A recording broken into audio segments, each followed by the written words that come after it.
Hey guys and ladies, Ramsey here. Welcome to another live stream.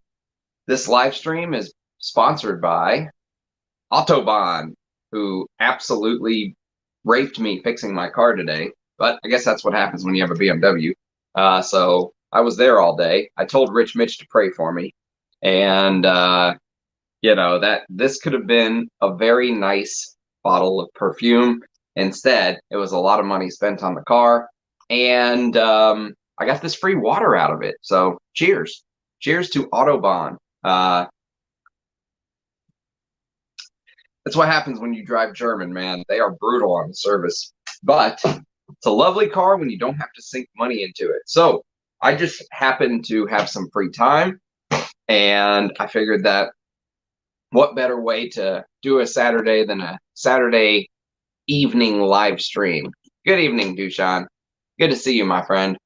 Drop your scent of the day in the chat. I'll share what I've been wearing. So what we're going to do today, a couple things on the agenda, is we've got some serious unboxings to do. Actually, a couple of them. Two of them. So we're going to knock out the unboxings, and we're going to play a little game. And I'm calling it Keep One. You could keep one fragrance from each house. What would it be? So I picked some fragrances from different houses to talk about. And this is going to be a little different than my rankings, because when I rank the fragrances, I'm just saying these are my favorites to wear. But if I'm only going to get to keep one, I have to kind of take other things into consideration. Do I have other fragrances that kind of do the same thing in different houses? So it's not just necessarily always going to be my number one ranked fragrance from my ranked family portraits, although a couple of them are, obviously. I can't kick out my absolute fragrance, my absolute favorites. But I figured it would be a fun game to play on a Saturday night. Keep one. You guys can tell me what your favorites are from the house as we go along. So let me know what your scent of the day is. Yes, Nikki. Welcome, man. Glad you made it. Cheers, Alan. Glad you are here, brother. What's everyone doing on a Saturday? Royal Cedar 2017 batch. That's it. 2016, 2017 is as far as you should go. If you're going to get Royal Oud / Royal Cedar, try to find a 16 or 17 or before batch. 16 if you can pull it off. 17 is when they switched to the 50 and 100 mils, but it's still, from what I hear, I don't have a Creed boutique next to me where I can just do comparisons. But from what I hear, the new stuff is very watered down, according to some people. Don't come after me, BlackRock. I know you own the world. You don't have to sue me as well. Alan, what's happening, man? Nikki B, I was clubbing with my friend. Nice. What's your you wore Royal Oud to the club, Dushan? Virtus Soul Patchouli. Never heard of it, Daver. Never heard of that one. But I do like a good patchouli. Hey, Magnum, thanks for being here. Antonio, welcome. Welcome. How's everyone's Saturday going? Hermes by Hermes. That would probably be, if I grabbed an Hermes fragrance for this little idea I had, that probably would have been the one I would have had to grab. How can you, if you had to keep one from Hermes, how could you keep anything else? Although, man, Devon, the more I've worn Devon, the more it's grown on me. Someone mentioned Havana being the best tobacco of all time in my comments, and they just have so many classic fragrances. Even the Hermes Tobacco Reserve is a fantastic tobacco. That's right, Mike. Live from Texas, my Raiders got slaughtered, of course. That's just, that's what happens when you're a Raider fan. You're just used to disappointment, tears, hope crushed constantly. One Man Show Oud edition. What do you make of that? Do you find similarities to the extremely expensive Dior leather oud. Do you find One Man Show Oud Edition has a little bit of leather oud in there? Just curious what your thoughts are. I love this stuff. I don't think that this is a bad reformulation at all. Personally, I think they did a good job. I would love to have an older bottle, but I admit, I love this stuff, even in this current form. This is a 2017 bottle myself, I think. Let's see. Nope, it's an 18 B01. But I love it. I love leather oud, man. But I would love to have an older bottle, but I think that they did a good job on that reformulation. Hello from Poland. Welcome, Andre. Yeah, man. Tobacco Reserve. Really good. Dupe of Ombre Nomad. Nice. I've never smelled it. I do like Ombre Nomad, though. JHL, that's another one. See, it would be very hard to just keep one Hermes.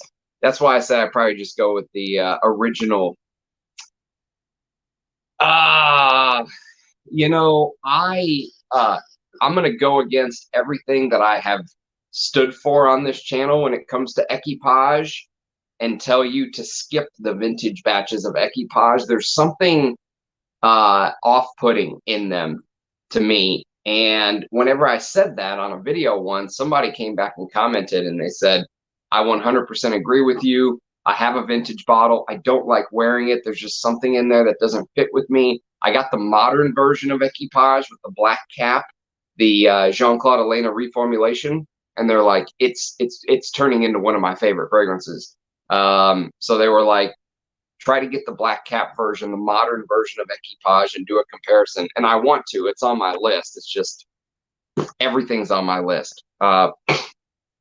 Nice, Mike. Reflection Man. Usually wear that in the cold. I usually wear Reflection Man in the heat, believe it or not. That's one of my warm weather emouages. Yes, bravo indeed. Both kids are similar, but Bogart has a sickly sweet smell. Yes, it does. You're right. The Bogarts have a little bit of that. The openings can be a little tough. They can be a little challenging. Ah, Maxim Porum, you're always in a beautiful vintage fragrance, Brad. I like your style, man. Very, very well done. That's a great sleeper pick. It's one of those fragrances. You know what's funny is it's one of those fragrances that's been like $30 or $40 for like 20 years. It's been discontinued for like 30 years and nobody cares. Like it's just been like 30 or $40 for a bottle for 20 years or something. The price has never gone up. You know, I could scream about how awesome Maxim Homme is until I'm blue in the face and no one would care. It's like they just turn their brain off as soon as people start talking about how good Maxim Homme is. But it is. It's if you like the vintages we like, Maxim Homme is a must sniff. So let me show you my scent of the day. This is the first time I've worn this as my scent of the day, actually. I wore it to bed a couple times, and I really like it. But I don't love it. That's the thing. I like my leathers much more leather. I like my leathers to be strong. I like them to be animalic. I like them to be challenging, maybe even a little bit smoky. This does have some facets of leathers. This does have some notes that kind of surround the leather, that it employs some facets that I really do enjoy. Like, for example, there's a lovely iris in here. So it's a leather iris combination, which you guys know is one of my favorite combinations of all time. But there's something, it seems like the powderiness and the floral aspects are amped up. Even though there's birch in here, it doesn't give it that smoky element, doesn't give it that strong leather. And this is marketed towards women, and maybe that's why. But I still have enjoyed wearing it, and it's called Cuir de Lacome. And this is how it sits. And what's crazy about this particular bottle, and I've seen it on other people that have shown this bottle off, is the cap doesn't actually do anything. It just sits there. But it's a 50 ml bottle, and this is discontinued. But I'm glad to have it because it's supposed to be. I don't know if it's 100%, you know, close to it or just kind of in the ballpark.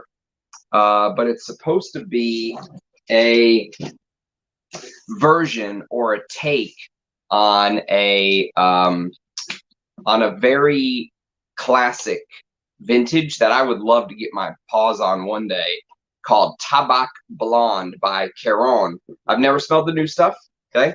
But the version from 1919, the vintage, the old stuff, I'd love to smell. So apparently it exists. Tabac Blonde exists now under, well, it did until they discontinued it, under Cuir de Lacome. And the ingredients are good, though. You can tell they used high quality ingredients. It just doesn't have that, like you'll see when I pull out some of the leathers that I'm going to keep from the houses that we discussed today. You'll see the type of leathers that I'm talking about that I really like. And if you know me, you know what they are. This one just doesn't have that. It has much more. If you're the kind of person that just can't wear leather, if you're like, man, I just can't get into the leathers Ramsey's talking about, you know, they're too harsh, too animalic. I need something a little softer, a little powdery, a little floral. You know, I need I need a landing strip. I need something that eases me in. You know, I need the safety break up. Then this is a perfect fragrance for you to kind of try to hunt down. It's discontinued, but you can still find it at a very reasonable price. I think I paid $100 maybe for this. Maybe less than that even. Maybe it was like 80. I can't remember. But for a discontinued fragrance, that's not too bad. So I'm happy with it. The florals in there are beautifully done, but you have to appreciate kind of this powdery take on a floral fragrance. If you go in expecting this big Baroque leather, you're gonna be disappointed. It's just not that. One note that does stand out though is that hawthorn note, and hawthorn always adds this. You know, it makes the leather come across as seeming like it's tan or maybe white leather, like a white leather purse. If you've ever smelled Cuir d'Ange by Hermes, that's a big hawthorn fragrance that Jean-Claude Elena. I actually prefer Cuir d'Ange to Cuir de Lacome.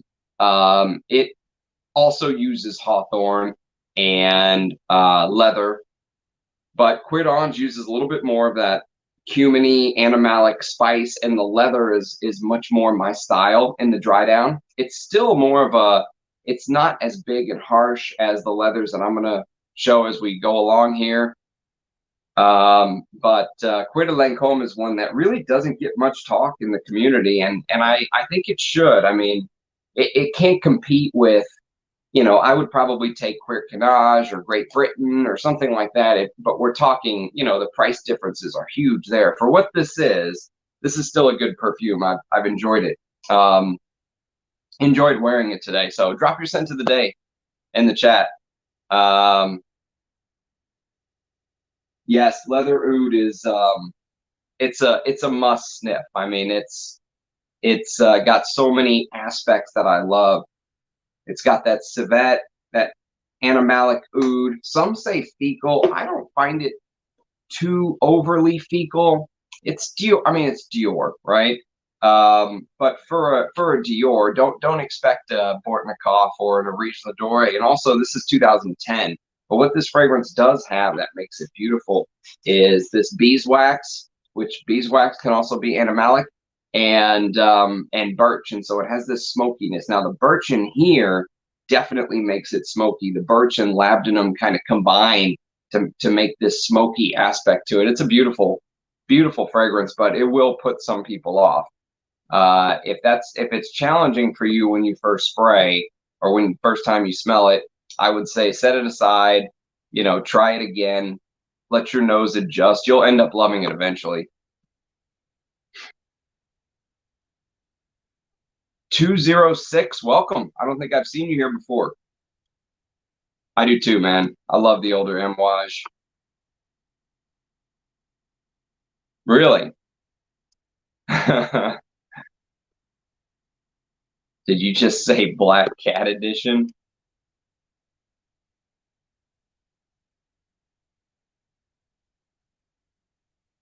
Yeah, I know that feeling. That's good stuff, Brad. I like your style, man. It's like in The Big Lebowski when the guy's sitting next to him at the bar and he's like, I like your style, dude. Have either of you tried Reflection 45? Nope, I have not. Let's open the first one. I know what this is. This is actually from a brand. This is a gift from a brand. Who would have thought? Who would have thought little old me would get a gift from a brand? But it's true. It's a gift from a brand. It's not that kind of gift from a brand, though. It's not a full bottle. It is actually, I think it's a sample set. I'm saying that. Of course, I don't know if he threw any full bottles in here, but from what he explained to me, I don't think it's a full bottle. All right, so here you go. There is the giveaway. Parfums Cortana. And let's see what he sent me. See what he very kindly sent me. There's his little, ooh, fancy. So Joseph from Parfums Cortana reached out because he finally came across the video I did. He happened to stumble across if you remember, I did some early impressions on a couple of his perfumes. I did Bloodflower, which I really, really enjoyed.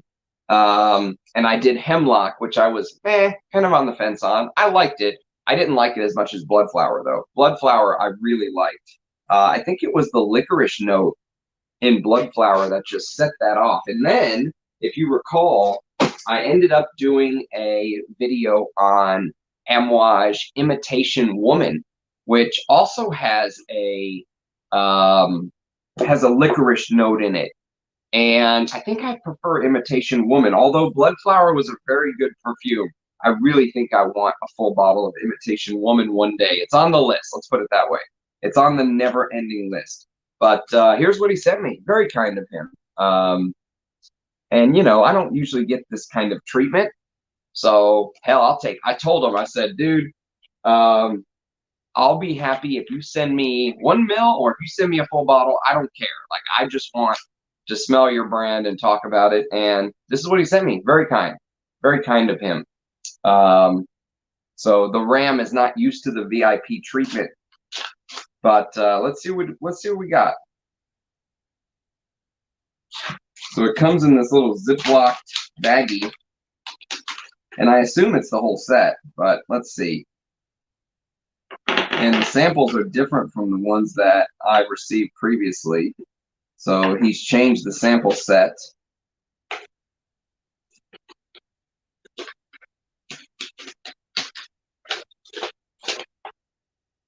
Okay.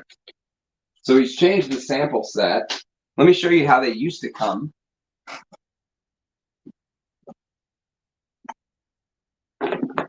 Keep my samples in my Dom box.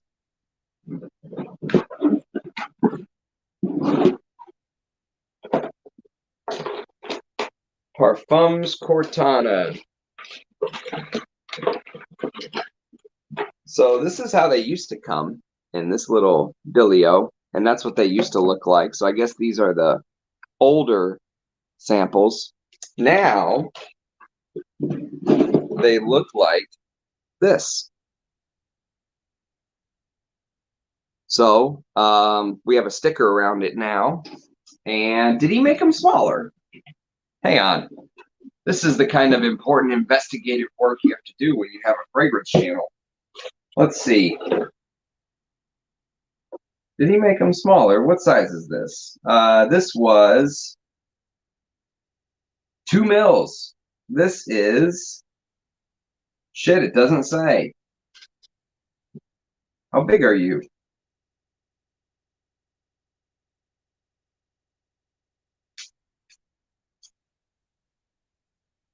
Nope, they're the same.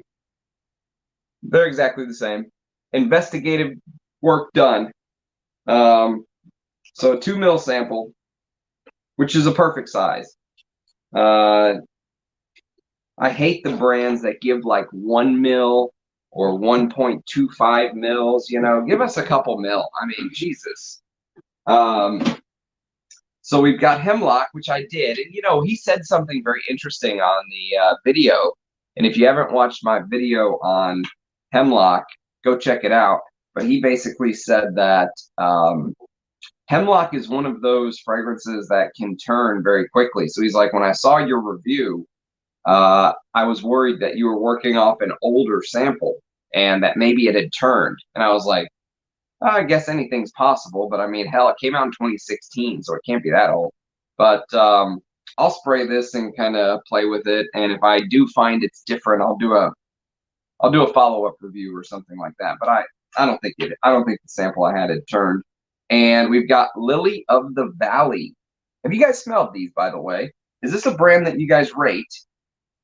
So apparently, Lily of the Valley is a feminine targeted fragrance that came out in 2016. It was done by Nathalie Benarou of Simrise. Bergamot, Neroli, Blossoms, Blackcurrant Bud, Lily of the Valley, Orange Blossom Absolute, Rose Absolute, Jasmine Leather, Labdanum, Bourbon Vetiver, Vanilla Absolute, and Sandalwood. Speaking of jasmine, I wore to bed last night. I still have enough juice to wear it more and do a video on it.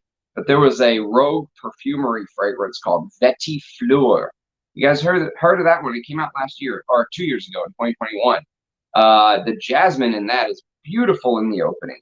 Not really my style, but man, after smelling the Jasmine Grandiflorum, like, you know, Absolute that Russian Adam sent me, getting in smelling it in a fragrance, you can really it really helps you. It helps your nose pick out certain ingredients. The Jasmine Grandiflorum and that Vetifleur is absolutely beautiful by Rogue Perfumery.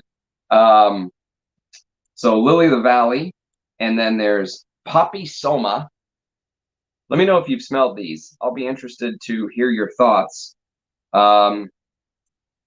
This original Les Potions Fatale line is supposed to be based around poisonous flowers.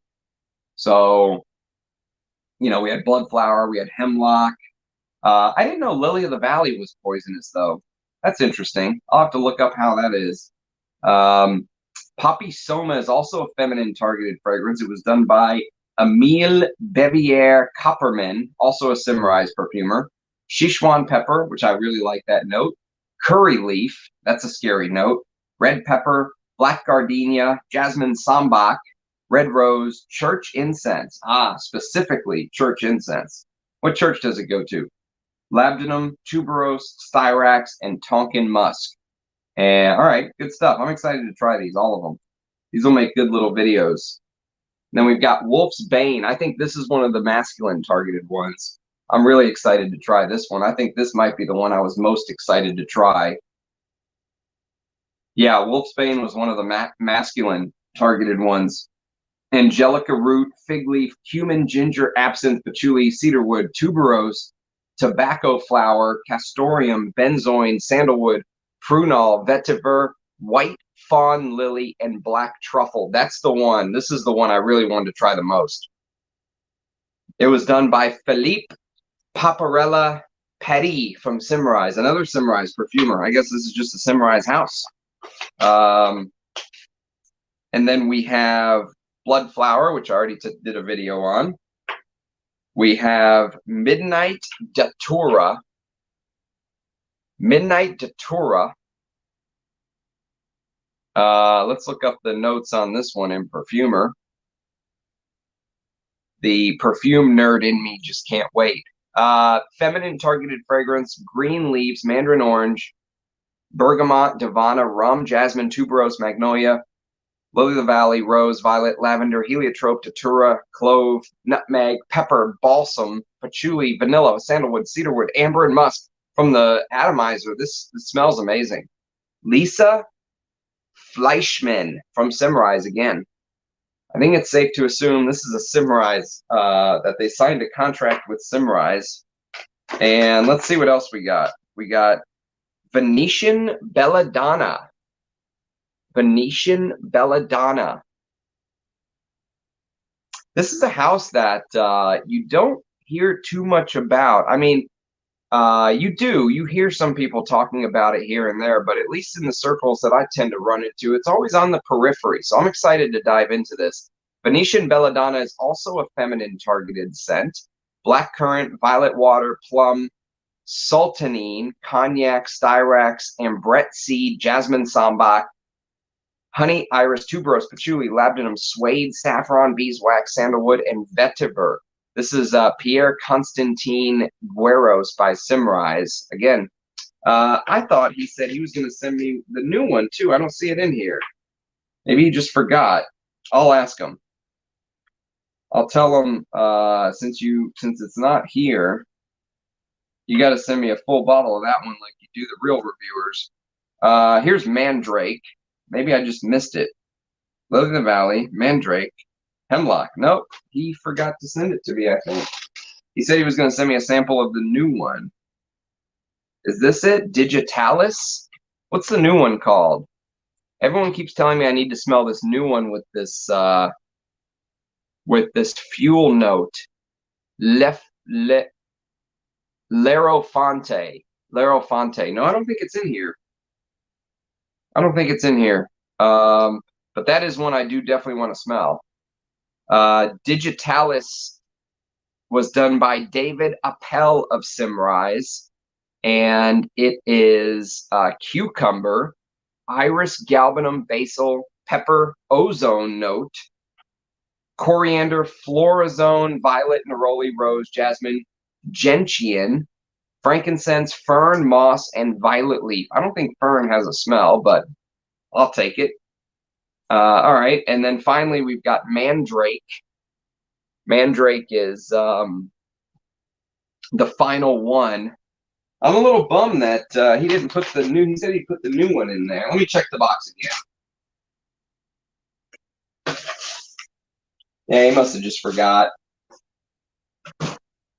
He must have just forgot. So Mandrake is oh, this one's the other one that's marketed for men. So it was Mandrake and Wolfsbane are the two masculine ones. Apple, pomegranate, birch leaf, birch root, bergamot, mandragora, rhubarb, cardamom, suede, patchouli, bourbon, vanilla, sandalwood, and tonka. Carlos Vinales of Simrise. Perfumers, I don't know though. I don't know these Simrise perfumers. Maybe they're just not as famous as their IFF or Givaudan partners. But so yes, I'm excited to dive into these. A lot of content. I have a lot of content to discuss. Thanks to the kindness of people like Joseph from Parfums Cortana. So thank you, Joseph. That's awesome. That's good stuff. Let me put these back in their home. All right, we're going to put you back in your home because if I don't, I will lose these. And then we'll do the second unboxing, which I think is going to be a little more exciting than a sample set.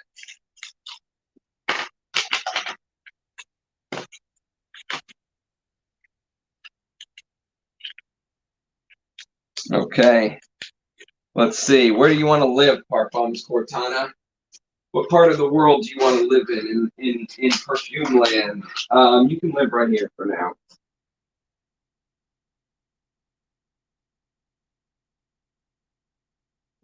Okay, let's do the big unboxing.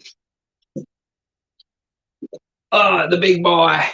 The big boy. Let me catch up on the comments first. Oh, you have a 10 ml of it.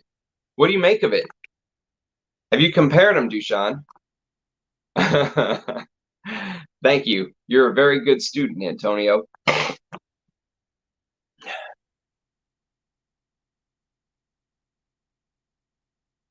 Yeah, I'd like to sample them too. Like the Interlude 53, Reflection 45, Honor, whatever it is. I haven't smelled all those. I have not tried Tom Ford London, but I hear it's supposed to be pretty close to was it let me look up London.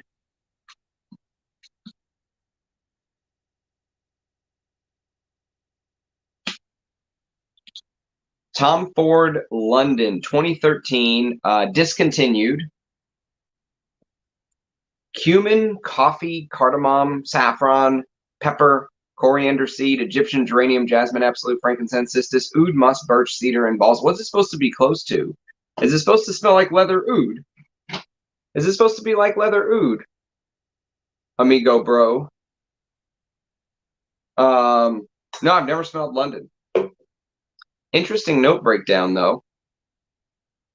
Gonzalo, welcome, my friend. Just one, just a sample set from Parfums Cortana, but he left out the new one, which is kind of a bummer. But that's a lot of content to put out. I can discover the whole original line, and who knows if it's that good? Maybe I'll just blind buy the damn thing. The Angelica is a nice touch, way better than the current Reflection Man. Really? Oh, you mean the current one that the fish guy ruined? Well, yeah, of course. I think that was their strategy. Ruin the fragrances and then release the super oil, version, the extreme parfum concentration, and charge double the price. Sounds like a great plan to me. Texas Riders on a vintage guiders. That's right. Too much information on a Saturday night, Alan. Ah, nice. You're diluting your new materials. You're right. Bogart, one-man show. One is going the Bortnikov. Yeah, because I think they're all using the same, whatever that molecule is, It's just Bogart goes, you want some oud, do you? Well, let me just show you this. And they just, put it right out there. No fucking around. It's front and center. Montree by Dusita. Never smelled that, Alan, but sounds amazing. Dusita is one of those brands that when I smell her work, I'm like, everything is nice. Everything is well put together.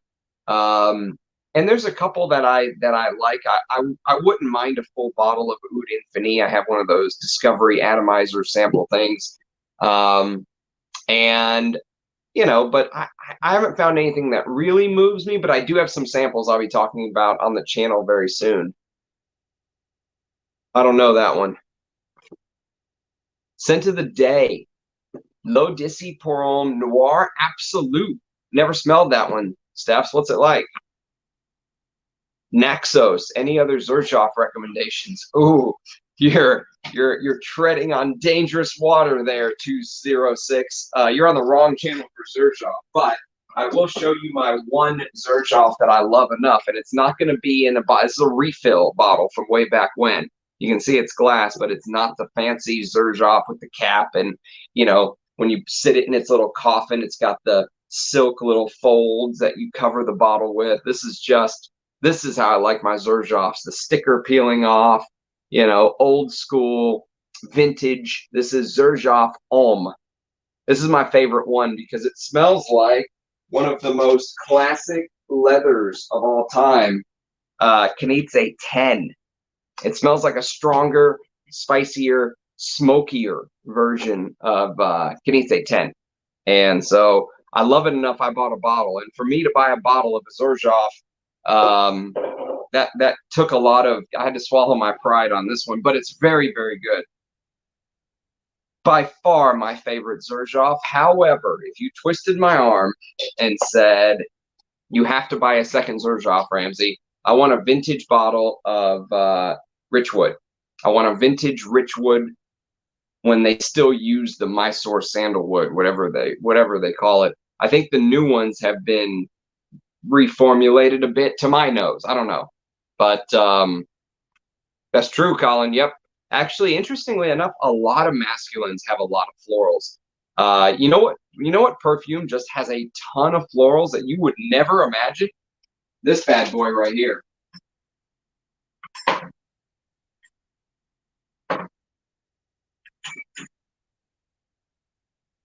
Dior's Fahrenheit. There are a ton of florals in here. And along with that, God, I love this fragrance. Along with that opening gasoline note, you get this amazing honeysuckle And in the heart, it's all kind of florals. It's like you get carnation, you get jasmine, lily of the valley, just all kind of florals in the heart there for men. So you wouldn't think, but a lot of masculines have just a ton of florals. There's a chamomile. There's a chamomile note in here. So along with that honeysuckle, you also get chamomile, and it's beautiful. I love Fahrenheit, man. I love it. Just because something has florals does not mean it's not masculine. Cuir de Lancome is a great scent. Yeah, I have the same. Yeah, multiple people have told me, because when I first got this, I was kind of pissed because the seller didn't tell me that the cap was effed up. And so whenever I got it, I was like, oh, that bitch. And then a bunch of people were like, no, it's any one you buy is probably going to be broken. It's an issue with the design. I was like, okay, fine, because I do like the scent. I'm enjoying wearing it today. I don't know how much I'll wear it, but I'm enjoying wearing it today. Yes, I did. I crossed over to the dark side. I've always been on the dark side, actually. We've just sucked for so long that it's tough being on the dark side. It's supposed to be fun, but it's not. It hasn't been fun for the last 22 years or however long it's been since we've been to the Super Bowl.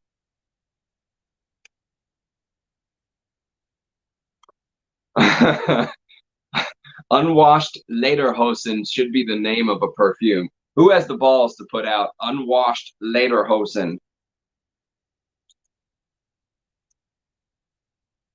In case you weren't here for the beginning, this video is sponsored by Autobahn, who absolutely took me to the cleaners today, doing some work on my car. Ugh, brutal. Brutal day. Yeah, man, it's rough, Justin. I can't cheer for your Niners. I think I'm gonna have to just be. I think I'm just gonna have to be a Bills fan from here on out, just so because I can't have Patrick Mahomes win another Super Bowl. I mean, he's already like 15-0 against us in his career. So, beautiful, Justin. Yatagan. That'll be on the video today later on. You can try Renaissance by Xerjoff during the summer. It's lemonade in a bottle. Yeah, I heard about that. I know Robes '08 really liked that. He also liked what's that other Xerjoff for the summer that everyone just goes crazy for? Oh, let me see if I can if I see the name, it'll jump. God, they have so many fragrances. That Casa Marati line bottle they all look like shit. I do like the regular Xerjoff bottles, but I like the old ones more, actually. I don't like what the new bottles have turned into. I like the old square ones. I think they look more elegant. But if you made me pick between the Casa Marati and the actual Xerjoff bottles, I'd just take the regular Xerjoff bottles personally. So the one that I heard is really nice for summer, and I've never smelled these, so I'm not a Xerjoff fan. Go watch my Symphonium video if you want to see how much I'm not a Xerjoff fan. But the one that everyone talks about is Neo. Neo or Kobe. Kobe and Neo are the two that people just go crazy for in the summer. But it's just not my thing. Xerjoff to me just seems like one of those houses that has kind of lived off of the hype of having an expensive looking bottle and being expensive. And if you look at a lot of their early fragrances, it really feels like Xerjoff was kind of a little bit of a clone brand in a sense, because Richwood smells like Coromandel. Xerjoff Homme smells like a niche version of Canite 10, which has been around since 1925, So they just they never appealed to me, but to be fair, they put out like 30 fragrances a year, it feels like. So it's really hard for someone like me to keep up. There were some things that people sent me, like, for example, someone sent me an oud. and the sprayer on the sample didn't work, and that pissed me off to begin with because, you know, Xerjoff's an expensive brand. It had never been sprayed before. The damn sprayer should work. But once I actually ripped the sprayer off and just kind of dumped some on my hand, I ended up liking it. It was called, let's see. God, they have so many fragrances to go through. I did a video on it. If you just search Xerjoff, you'll find it. But I think it was called, it was a very short word. It was a short name, maybe like 3-4 letters, something like that. If I see it, I'll remember it. Okay, here we go. Here's their oud line. It was called Gao, Gao, from 2012. I enjoyed that one. That was a very rubbery oud with saffron and animalic barnyard. You know, the kind of oud. It's got Laotian oud, so it kind of has aspects of what you'd smell from Diptyque's Oud Palau, you know, something along those lines. But I really like the saffron overdose in the open. Apparently there was Persian saffron and Spanish saffron. I don't know what differences there are, but it had a big Nagamatha note or Cypriol note. And I've done multiple videos kind of talking a little bit about that. Actually, I did an entire video on Cypriol. And, you know, it's a note that I think a lot of these houses kind of use to try to confuse. Confuse isn't a fair word, but try to sell people on the idea of their oud, or they'll use like patchoulol or something like that to give the impression of that oud. And who knows, maybe Xerjoff actually uses real oud. I have no clue. But the ones that everyone kind of goes crazy for, like for example, the Alexandria or whatever it is, Alexandria 123. I've never smelled those. I've never smelled Alcat. I've never smelled Ceylon. I've never smelled Fars. I've never smelled Indochine. I've never smelled Malaysia. Never smelled Mameluke. Never smelled Zafar. Never smelled Zanzibar. I mean, they got a million, and it seems like they pump fragrances out. You know, every year it's something else. So, you know, they're putting out a million things. It's hard to keep up. All right, let's see what we got here. What did I order? What are you? Ah, this is a good one. Okay, this is a good one, people. This is a very good one. Let me dig this out. This is a big unit. Actually, this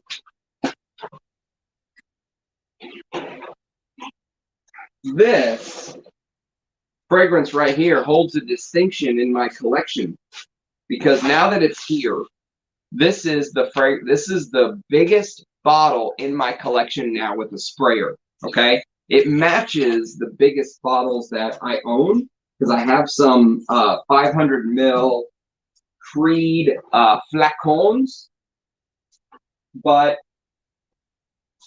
the 500 ml. Okay, so the 500 ml Creed flacons don't have a sprayer. And I've got Viking, the original Viking from 2017. And I have Royal Oud, or Royal Cedar, as Dushan calls it, in the 500 ml. And so this, interestingly enough, let me tell you how this came about. So,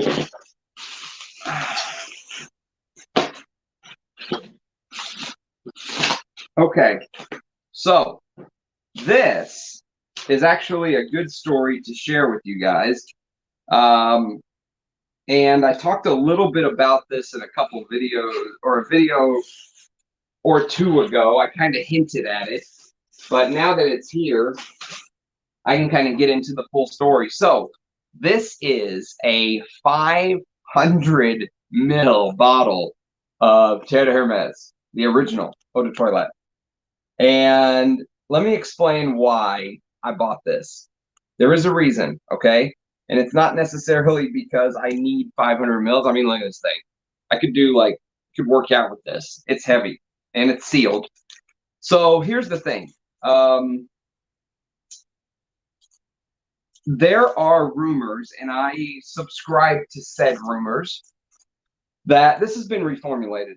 The Eau de Toilette, the OG, the original that everyone loves. And I never got on that train because I've only been a true fragrance collector for the last decade or so.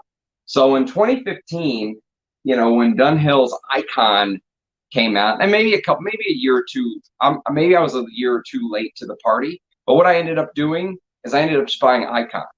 And once I've sniffed Terre de Hermes, sampled it, I was like, I have Dunhill's Icon. It kind of does the same thing. It kind of sort of does the same thing for me. And then a couple years ago, I went out and bought myself this, which is like a niche version of Terre de Hermes. This is Roja's Oligarch, which I absolutely love wearing in the heat.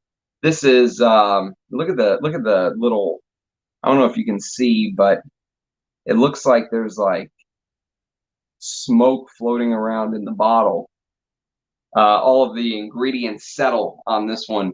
Probably can't see it on the camera, but it's absolutely stunning. It's a fruity chypre that has that, even though they don't list vetiver on here, it does have that Terre de Hermes portion of the fragrance. Now, there's a lot more going on here, and it's extremely complex, and it's a shame this is discontinued. This is the Eau de Parfum, but I love Oligarch for the summer. So I said, what the hell do I need Terre de Hermes for, right? I mean, do I need it? And the answer was constantly no. And I ended up buying the Parfum version of Terre de Hermes, which I really like. I like Terre de Hermes Parfum. It's thicker, it's heavier, and what's interesting is Jean-Claude Elena didn't screw around. He went straight from the Eau de Toilette. He skipped the Eau de Parfum and went straight to the Parfum. Okay, straight to the pure Parfum when he did Terre de Hermes. And so I bought a 75 mil of that last year.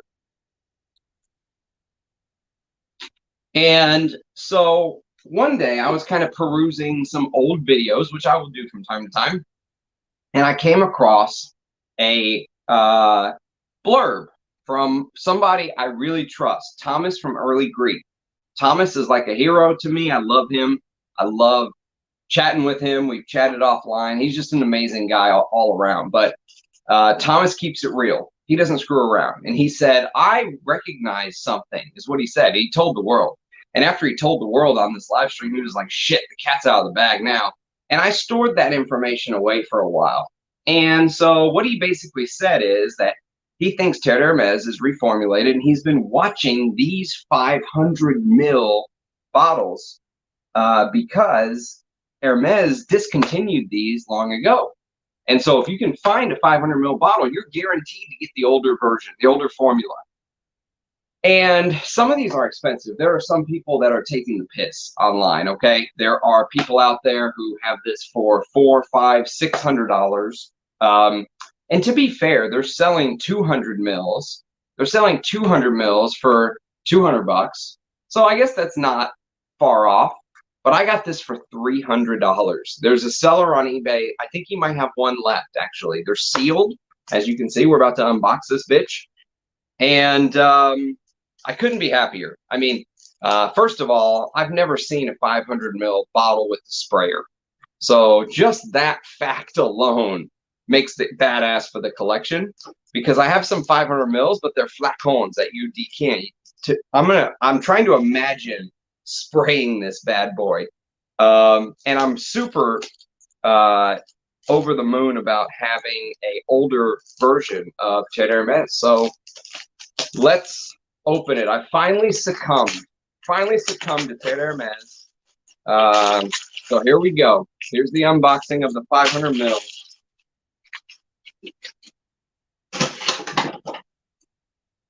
All right, let's see what we get. Jesus H. Christ. Look at this thing. Look at this monster. Dun, dun, dun, dun, dun, dun, dun. I mean, Jesus. And it's heavy too, boy. Woo! Man, my hand can barely hold it. It can, and I've got some pretty big hands. It can barely hold this thing. That is just cool. That is just cool. VGB, is that number sign? VGB number sign V. Never seen a batch code like that. But I will show you right here where it shows the 5. You can't see it. It's not going to focus. But right here, it actually says 500 ml, 16.9 fluid ounce EDT, Hermes Paris, made in France. Okay. And with the sprayer, man, spraying this is going to be an adventure. I literally have to support it from the bottom. So 500 mils of Terre for $300. I couldn't say no. I mean, I've been sitting on that information that Thomas mentioned. He mentioned it like 6 or 7 months ago. Not a new mention, but I've been sitting on it and sitting on it and sitting on it. And finally, I decided to make my move. Because this is a great deal for, I mean, price per mil is a no-brainer. And then when you factor in the vintage aspect of it, the fact that people like us are worried about reformulation, and you get the older version, I couldn't be more ecstatic to have this 500 mil. And with the sprayer, I just think that is freaking cool, man. I just think that is just the bee's knees. Yeah, VGB #V is the batch code. Very strange batch code there. But let's see what the comments are saying, and then we will do some. Give me one from each house. If you could only keep one. Hey, Elon, welcome, my friend. Why don't you do a super chat, buddy? The Ram could use some Elon money. Even though you lost a little bit this year, it's okay. You still have enough to donate to Channel Ram. He's confident in his work. I love it. Are you going to dye your hair now? We can buy subs. Why do you say that? Should I dye my hair? Should I buy subs? No, I would never do that. My name is Elon Musk. You know what's funny with the channels that buy subs is you can almost tell just by the amount of people watching like some of their live streams or commenting on the channels or the number of views. So you go watch some of these channels that have 50, 60, 70,000 people, they just barely get more views than some of my videos get. And I'm nobody as far as the subs go. I've got like 2,600 subs and they've got 30,000, 50,000, 80,000, and their videos are barely over my videos views. You can't fake that. You know, you can buy subs, but you can't fake views. And so it's just interesting to me, you know. But that's a topic for another day. You find Yatagan hard to love, man. I adore it. I think it's just a perfect snapshot of 1976 in a bottle for me. Dom Perignon is delicious. It's my favorite champagne. You know, you take all of that stuff. Take Ace of Spades. Take Cristal. Take Vu or whatever the hell you guys call that stuff. Just give me Dom. Just give me some 96 or, you know, Dom P, and I'll be good. Elon Oud. Lemon Mint Sprite Mojito to me.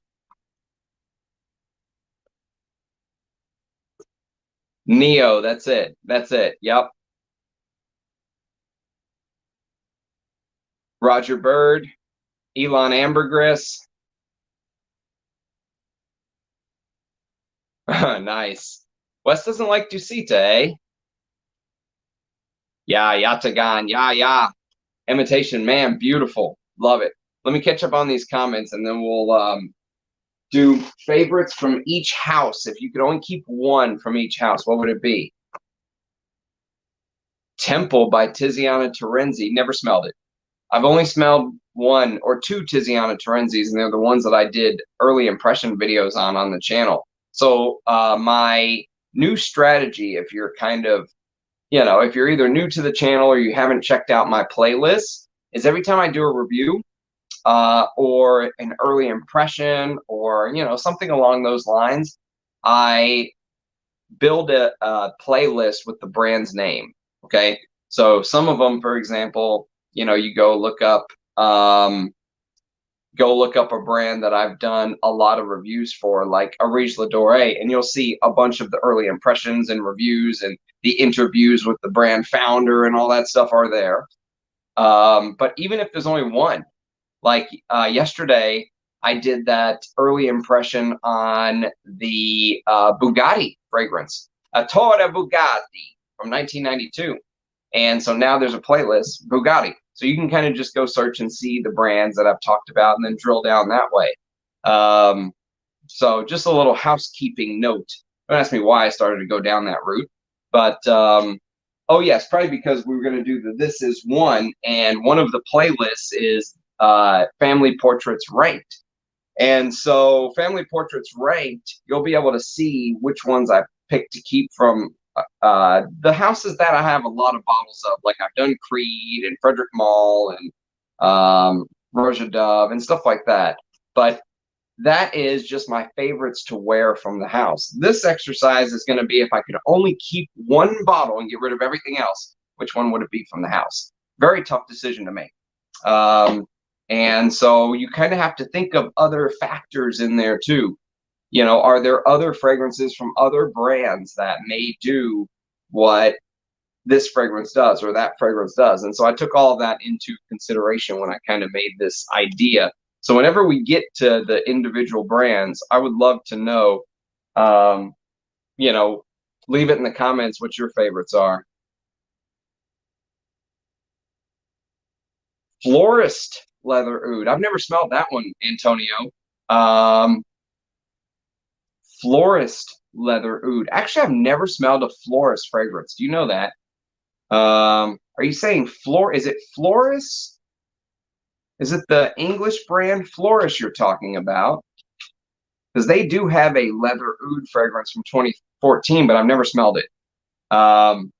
It's on my to sniff list, but I've never smelled it. Yes, that's right. That is very true, Dushan. Very good. How ecumenical? I don't know that word, dude. You're too smart for me, Alan. You got to dumb it down here. We're in Texas. You got to dumb it down. Always thought the great Scottish footballer was exotic rather than vanilla. Which one? Shalimar. I'm still going to have to get Bel Ami. Everyone I trust. You didn't get Bel Ami yet, Justin. Stop what you're doing right now. Okay? Stop. Right this second. Go buy a vintage bottle of Bel Ami. You'll thank us later. Yes, Avignon by Comme des Garçons is one that I am still blind to. I have not smelled it yet.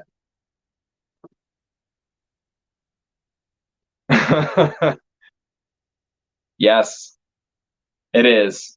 It is exactly as Dushan describes. Well, I guess this leads to a good Comme des Garçons beginning of this exercise, because my favorite Comme des Garçons is this. It's two-man. So if I had to keep one Comme des Garçons, I would keep this. Now, the other one which came into play, which I almost picked, but I decided against it in the end, was Girl. This was actually done by Comme des Garçons. But Girl has, you can see right there, Comme des Garçons. Girl has a little bit of this Fahrenheit vibe to it. And actually, Pharrell Williams, his favorite fragrance growing up was Fahrenheit. It was the OG. It was the OG Fahrenheit. And so, it they're either one you can't go wrong with. But for me, even though I think this is a great fragrance, and I can't believe you could have picked it up for 15 to 20 bucks, that people overlooked it that bad because of the terrible bottle. I still got a great deal for this. Now this is going for hundreds. But for me, this is Comme des Garçons' best fragrance. But I have to make a proclamation. Okay, I gotta post the sign on the town board. I have not smelled very many Comme des Garçons. I haven't smelled Wonderwood, which everyone loves. I haven't smelled I haven't smelled that red one that uses the beets that everyone kind of talked about lately. I haven't smelled Black Pepper. I haven't smelled Black by Comme des Garçons. So my Comme des Garçons knowledge it's sketchy at best, but this one I think is an amazing fragrance. If you like fragrances like Gucci Pour Homme 1 from 2003, the Michel Almerac creation with lots of cedar, this one kind of does that. But what's interesting about Two Man is it adds this note of mahogany wood, which makes it seem much darker, and it makes it seem very unique, even though it smells very close to Bentley for Men Absolute, the one that smells like Gucci Pour Homme 1. Somehow that mahogany wood mixed with the frankincense, and there's some other weird notes in here that kind of set it apart. There's kumquat, which I can't say I really get. There's curly mint, which maybe slightly, but probably not. If you twisted my arm, I'd probably say no. I don't really get a curly mint note, nor do I know what curly mint is. And saffron blossom, which that's kind of the third one where sometimes I don't feel like I get it, and then sometimes I feel like maybe I get a hint of it. There's a saffron blossom note in this Hermes calligraphy perfume, which I'm still getting to know. This was a partial that was sent to me by Armando very kindly. And I'm starting to kind of get an idea of what that saffron blossom note smells like in a fragrance. It does smell different from just saffron.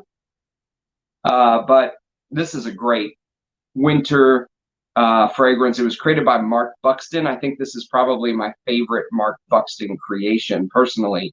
The only thing I hate about this is the bottle, and you can see it's kind of scratched up because I put it on things and it pulls, and I wish I had the stand, but I don't have the stand for it. So kind of like how the 2 looks like it's scratched in there. It kind of looks like that's what it looks like. I actually scratched that in there because it just fell off of everything, and so it just kind of lays there strange, oddly like a pebble. But I love Two Man, love it, absolutely love wearing it this time of year. This and Gucci Pour Homme 1 and Bentley for Men Absolute, and then also he's got a new fragrance from Parloir de Parfums. And it is called, if you just want to go buy like a niche version of it, it's called, what is it called? Uno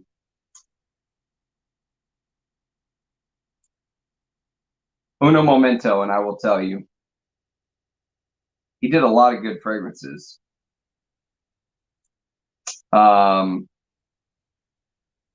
It's called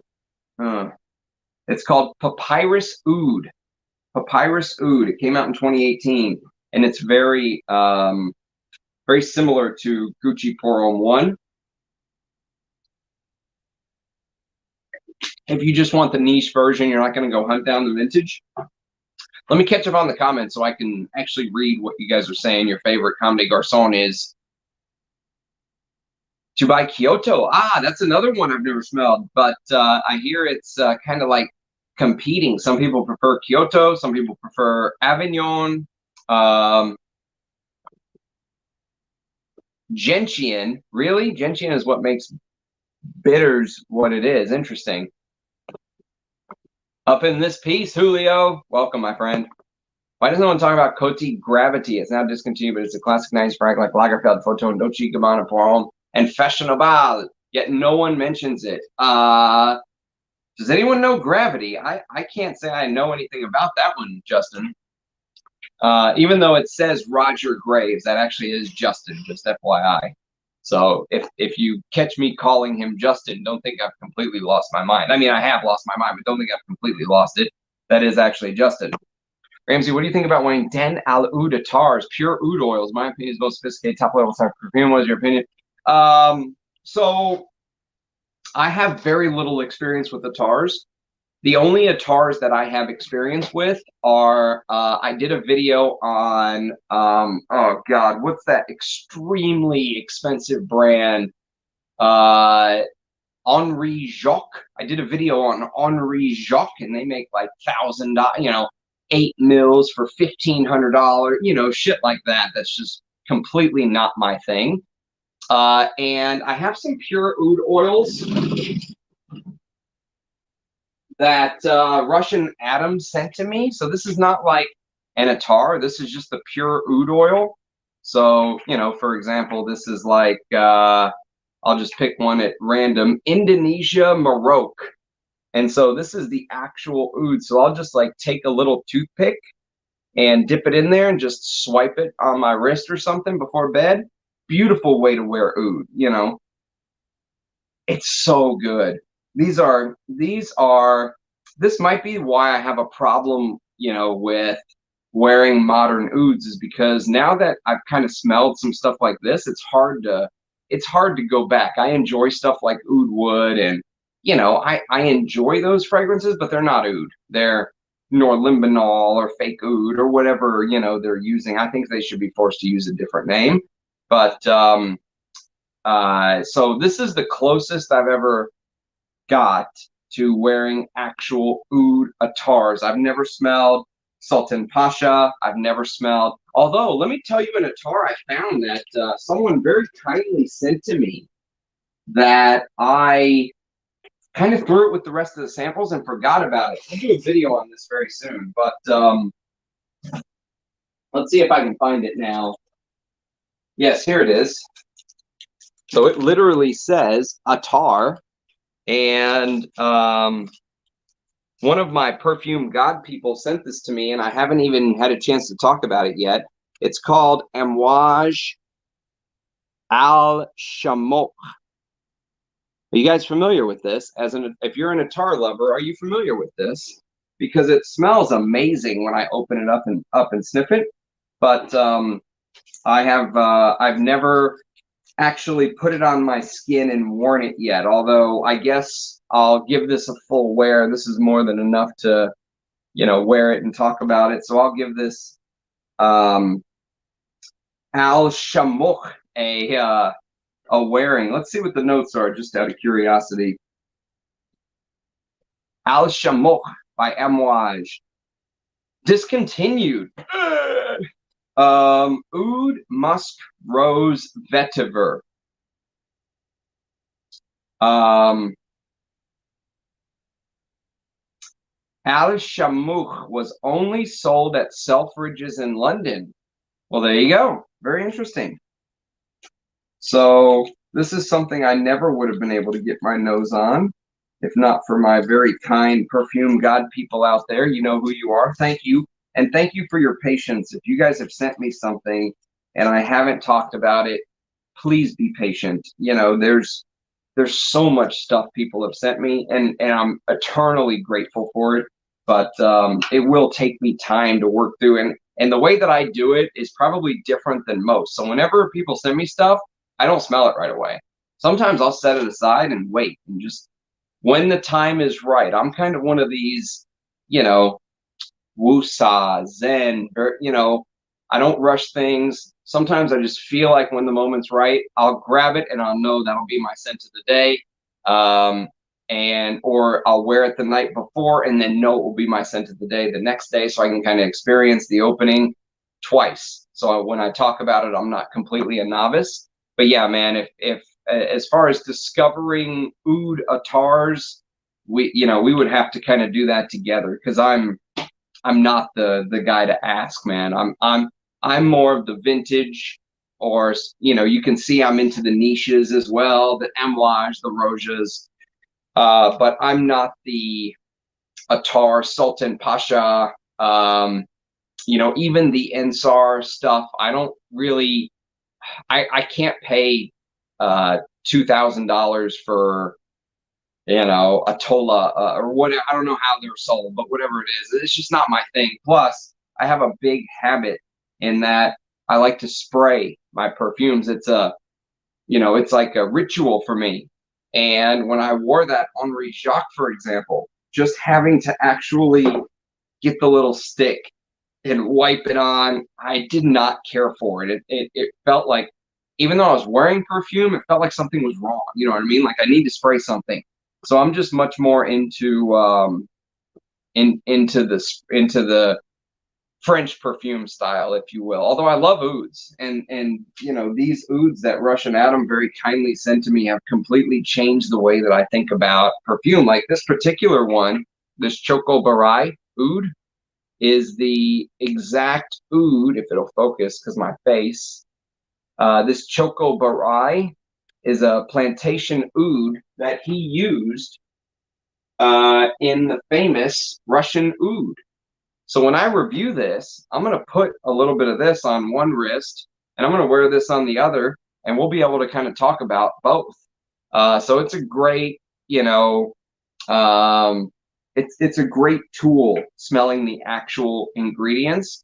And, you know, he, oh God, Russian oud, man. He has been such an eye-opening figure for me in the world of oud and all kind of stuff. But, you know, just getting to smell the ingredients that he sent me have like completely changed the way that I view perfume. So do you know House Hind Al Oud from Dubai? No, but I do know that there is an Ajmal perfume called Din Al Oud that I want to smell. Ajmal. Yeah, it's called Din. I think it's called Din Al Oud. Now I gotta look it up. Hang on. Now you've started something. Ajmal.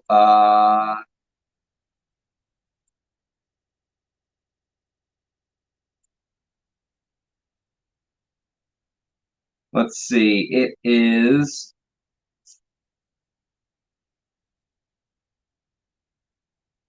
Yeah, it's called Don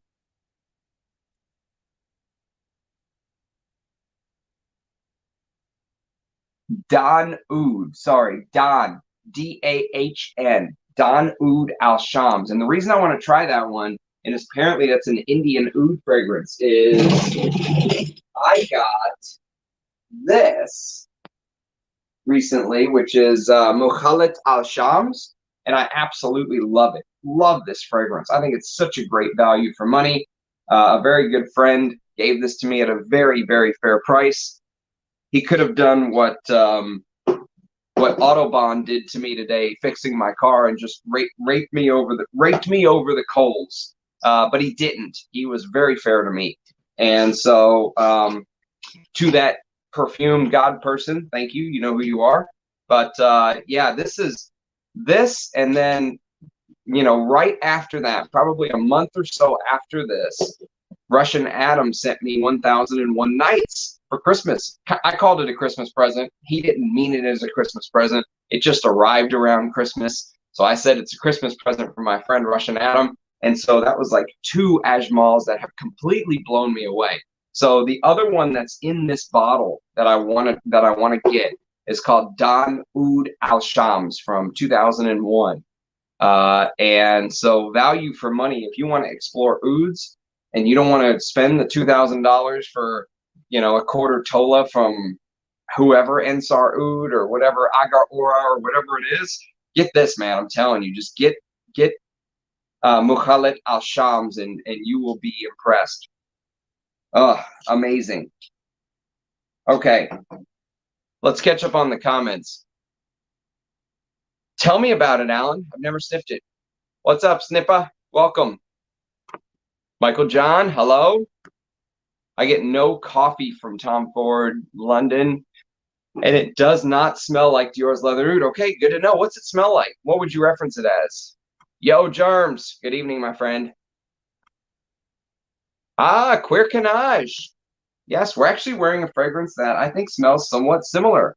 I'm in Cuir de Lacome today. I think I prefer Cuir, although I do like this. It's just softer and powderier and more floral. I think that Cuir focuses more on the irisy leather aspects, which I like, which still can be a little bit more powdery. But Cuir is more my style than Cuir de Lacome, personally. One man's opinion. Went to a mall in Vegas. They had all the Amouage fragrances out for testing. I never saw something that beautiful in my life. I was in heaven. Yes, Amouage has beautiful offerings, although their new fragrances are not so beautiful. Smelling. I did a live stream Amouage blind sniffing of the new Amouages like Search and Purpose and, you know, stuff like that, and I was not impressed. Not impressed at all. I actually left a comment on Robes' channel because Mark from the Robes 08 channel, basically the iconic Robes 08 channel, said that Search looks like a blind buy from the notes, and I left on there, dude, it's not a blind buy. Trust me, it's kind of designer smelling in the opening. It does go smoky in the dry down, but I don't actually like the way that it turns smoky. You can go check out my video, my live stream on those. Reading the briefs of those Amouages was one of the funniest things I've ever done in my life. That was absolutely pathetic. Like, they should be ashamed of themselves. Thinking of ordering Pheromone by Marilyn Miglen. No idea, Brad. No clue. I don't even think I've heard of that. Pheromone. Marilyn Miglen. 1999. Is that the one? Pheromone for men or Pheromone for women? Because the for men one is from 1999. But there's a Pheromone which came out in 1978 for women. Green and spicy. Sounds good. I've never smelled it though, man. I've never smelled it at all. But I'll put it on the to sniff list just out of curiosity. I only smelled London once, and years ago, reminded me a lot of a cross between Bel Ami and Whoa. Gonzalo, you have to be careful compare. I mean, that's like my favorite Histoire de Parfum mixed with my favorite Hermes fragrance. Now you're making me want to hunt down London. All right, let me catch up on the comments. Yeah, Erewhon I think is good. That's a good one. Xerjoff Ivory Root is a very nice spicy vanilla. Never smelled it. Although with you, Mike V, I don't know if you're being facetious now or what, but Roger Graves I think it's amazing. I'm a big fan. One of the few Dior Privés I enjoy. Yeah.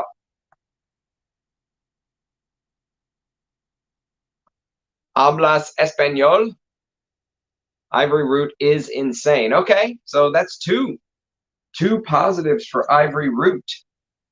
I am drinking my free bottle of Autobahn water, by the way.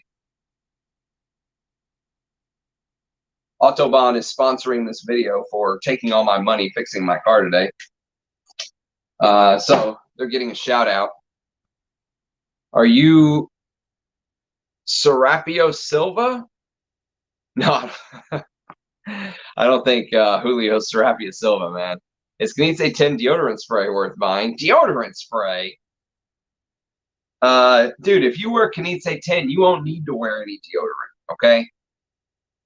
This is, don't let the fact that it says toilet water put you off. I want a bottle of the one that says Canite 10 all in the middle, all of the writing is in the circle. That's the vintage. Because this fragrance is 100% up my alley, but I have one of those like my spider senses are tingling. I have a feeling the vintage is going to be amazing. And while this is good, this is very good. I have a feeling the vintage is out of this world. That's right. Justin Haidt is undercover. He's in deep spy mode under Roger Graves. I'm on the dark side. Darth Vader, hold my vintage Antaeus. That's right. Vintage Antaeus is my usually what I wear when I wear my Raider gear. I have the vintage Kinite 10. I wouldn't mind buying the deodorant spray. Okay, interesting. You have the vintage Kinite 10. Dude, that's good stuff. A woody take of low Disse crossed with Koros with a little smokiness. Crossed with Koros? Really? Skull Vikings. Oh, it's a BMW M5. I know. I mean, of course, it's going to be expensive to fix, but still. It was absolutely Roja level car repair. Absolutely. Absolutely. You know, when you kind of give over your credit card and you're like, oh, God damn it. What if I just run right now for the car? Could they stop me? And it's part of being a BMW owner. Neo, that's it. Also Yatagan. Ah, we have two Yatagans. Dude, I doubt we have two Cuir de Lancômes, though. This is a little bit of a rare one to see a man wearing. Although it's good. It is good. I don't love it, but I like it. I just don't love it. Oh, yes. Yes, that's right. You know, I've become less and less of a sports guy as the years have worn on. I used to be a huge hockey fan. Actually, I still am. But where I live, I kind of live out in the country. And the only way we could watch hockey was on Fox Sports Southwest. And my cable provider, Frontier, took it away. They took away the channel. And so I was like, okay, well, I'll just buy, you know, NHL, you know, whatever they call it, on ice or some shit. It's like $100 a year. You get all the games. And they're like, well, you could do that, but all of the games for the Dallas Stars, which I want to watch because I'm a Stars fan, are blacked out. So they're blacked out in my area. So even if I pay the $100, I can't get the game. Like, fuck you, you know? So I don't get to watch my Stars. And you know, I used to watch baseball, but it's too slow for me now. You know, now with the kid, it's baseball needs some speeding up. You know, and so now I just, you know, I suffer through football season as a Raider fan. I went to a university that doesn't have a college football team. So, has anyone smelled Gravity, dude? Somebody help Justin out. Has anyone smelled Gravity? Bodacia is like, damn, Xerjoff releases a lot of fragrances. Who releases more fragrances per year? Xerjoff or Bodacia, the overpriced? Poll. Zanzibar? Rich Mitch bought that. I don't think he was impressed. Is that the vintage? It is a vintage Zanzibar by Van Cleef and Arpels or something. Yes, Farge. That's one I want to smell. Homme by Chemi. Yes, that's another one that has some funk to it. Absolutely. I don't think I liked it enough to how do they create the rubber note? I have no clue how they create the rubber note. My guess, again, I'm not an expert in this by any stretch of the imagination, but from listening to people like Russian Adam talk, what he said about oud distilling is that when you have a good quality oud that you're distilling, you're supposed to take your time, right? And it's supposed to distill over many days, weeks. He said sometimes it's even taking him months to distill the real oud that he uses in the stuff that I showed you, like Russian oud. I'm just showing this because it's right there. You know, you could have grabbed any of Aries Ladore's creations, but the oud that, you know, he uses in creations like this, he doesn't just turn up the heat to the maximum amount, pump out as much oil as you can, push out the fragrance and move on. That's what those big houses are doing. So, you know, whenever you smell a oud and it has a really harsh, rubbery feel, It could be because they just wanted to hurry up and rush and distill the oud as fast as possible. And because the temperature was very high, it could have burned it, or it could have given it that burnt rubbery smell. But I don't know. I think some ouds might just have that rubbery, feel to them. I don't know, but that's my guess. And it does make a lot of sense because remember, we are talking about these houses that just want to maximize profit. So, it makes sense. That's why I'm a huge, God, I hate the Chiefs, man. Ugh, they are my most hated team. Ah, there you go. You've got a gravity. Someone has smelled this rare gravity fragrance you're talking about, Justin. Let me look up this gravity. There's a gravity by Axe, gravity by Coty, 1992, woody, mandarin orange, sage, and vanilla. In this purple bottle, man, that purple bottle looks pretty familiar. I have a feeling it's going to be like a woody floral musk thing, though, and it's going to be kind of boring. But I'll put it on the to sniff list. I will put it on the to sniff list for you. It's a great frag. It just got discontinued, but it's still cheap. I'm predicting it's going to be like Lagerfeld Photo and be really expensive. Damn. If it's like Photo, that's got to get really high up there because, dude, I've seen some Photo bottles going for $300, $400, $500. People are nuts. Redefines term jumbo. Yes, the 500 mil. I mean, look at this thing. Okay, so this is a 200 mil Fahrenheit bottle, and look at it next to this. This is a 125 mil Dior bottle, and look at this. It looks like a baby. It looks like just a wee little baby next to this. Look at this thing. This is the biggest bottle I have ever seen with a sprayer, ever, of all time. Absolutely unbelievable. How behind on the comments am I, by the way? Am I way behind?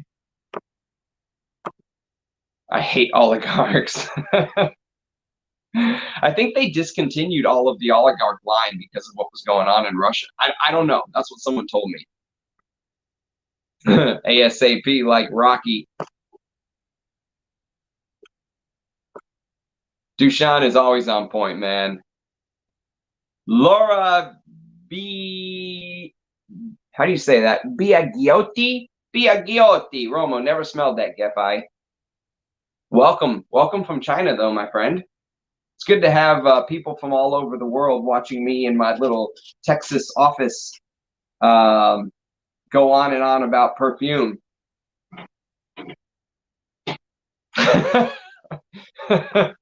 not even going to read that one. I definitely would if I were you. It's not only great, but it's going to be super expensive soon. $15, dude. You're right. It's not bad. Yes, I thought it was a dummy bottle too, but it's not. It's actually $5. I'm about to spray it. I'm about to spray it.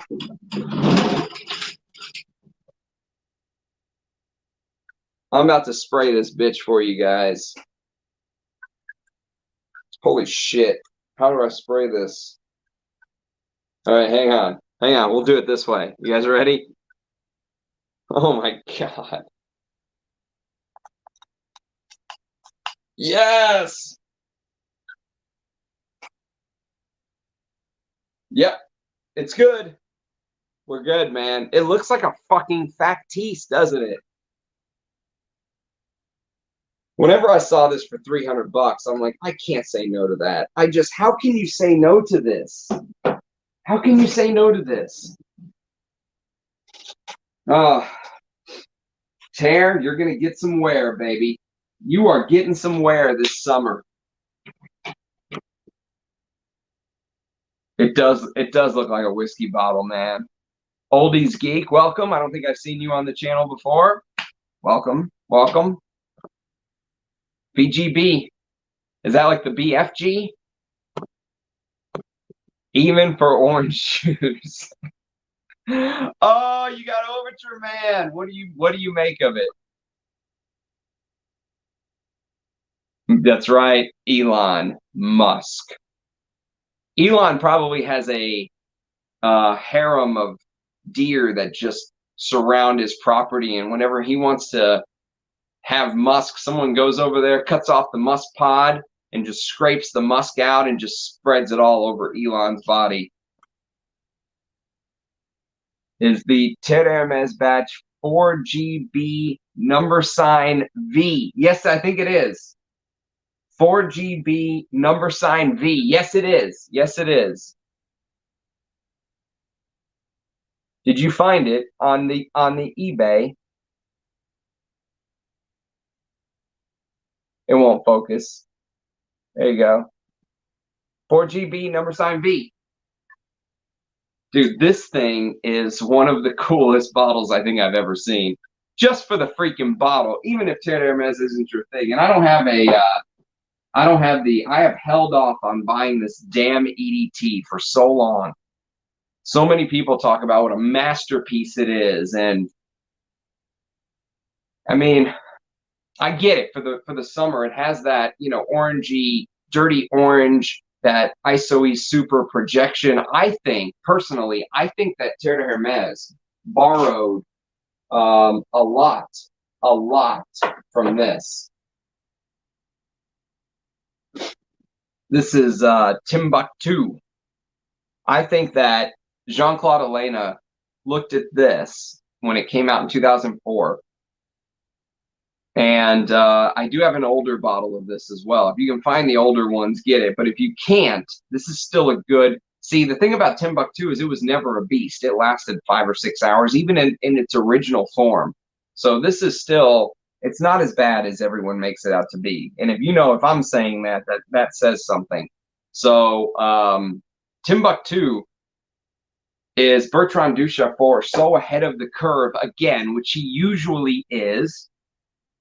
And I think Jean-Claude Elena looked at that and went, shit, they've got something with this vetiver ISOE super thing going on. Now, of course, Timbuktu has more than just that. Timbuktu has that Bertrand Duchaufour like twist. There's always a twist in a Bertrand Duchaufour. Here, it's green mango, the note of Keru Karundi, which is like this weird African flower no one's ever heard of, and papyrus. And so the papyrus makes it kind of smoky. The green mango makes it kind of this green freshness that just on a hot day, Timbuktu just feels so like you know, green mangoes. Actually, I think a lot of people drink like green mango, like mango lassi, like green mango. I think there's like a drink or a food or, you know, something that they consume in India or, you know, that part of the world where it gets very, very hot. Green mango is like a way to kind of cool off. And it has that cooling off, but with a twist that you just wouldn't smell as a Western nose. Most people aren't familiar with green mangoes. And then you add that vetiver and that ISOE super. This came out in 2004, Timbuktu. Right? This, dude, I got to be careful with this bottle. I'm going to drop this shit. This came out in 2007. Look, I have to bracket it, you know. I got to put it up here like a bird. And this came out in 2007, I believe, a couple years after Timbuktu. So I really think that Jean-Claude Elena kind of scanned the landscape and went, wow, Bertrand Duchaufour put out a masterful fragrance that, you know, that 2006, sorry, not 2007. Terre Hermes came out in 2006. So just a couple years after Timbuktu. So I really think that Jean-Claude Elena kind of looked around and went, damn, I think Bertrand Duchaufour is really onto something, but he made it for this little niche brand that no one's going to smell.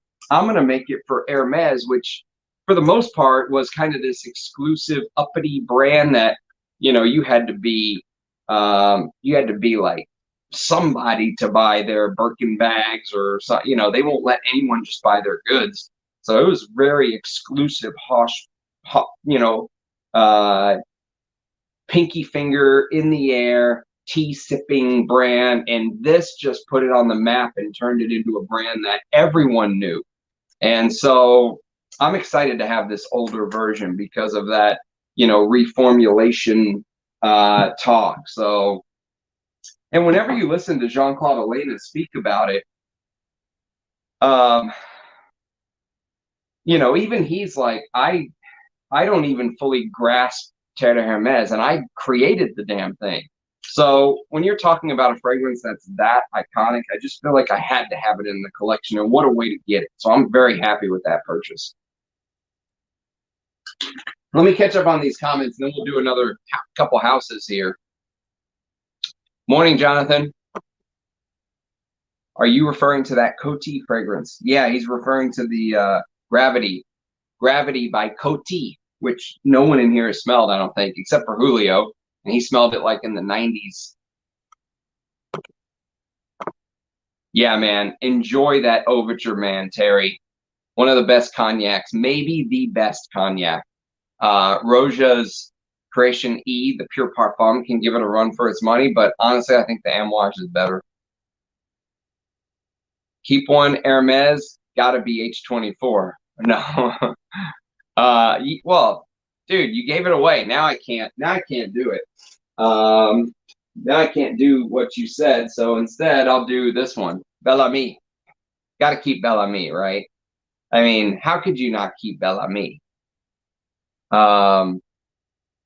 Somebody asked me today, they were like, they sent me a picture on Instagram. I forgot who it was. And they were like, I've got this Bel Ami bottle, and I got tired of haggling, so I just bought it for 150 euros. And it was like mine. I think it was a 200 mil. And I was like, 150 euros?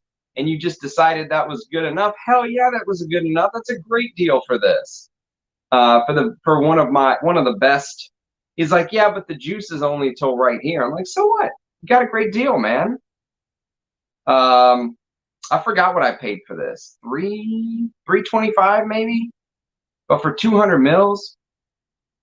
Oh, God. Oh, man. Bel Ami. Oh, I just love you so.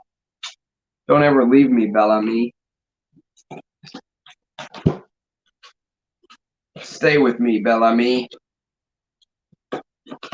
All right, you go back to your box. You notice Bel Ami is the only fragrance in here outside of Cuir de Lacome, because the cap keeps coming off, that lives in its box. He gets to live in his own home. He's important enough that he gets to stay in his own home. What Hermes fragrance would you guys keep if you had to keep just one? My putting together a package for you now. It will be there. Ah, Antonio. Thank you, sir. Thank you. We gotta watch your 87 video now. I'm wearing Homme Club layered with Delina by Parfums de Marly. Go in the corner. Go in the corner right now. 10-minute timeout for you, Joanna.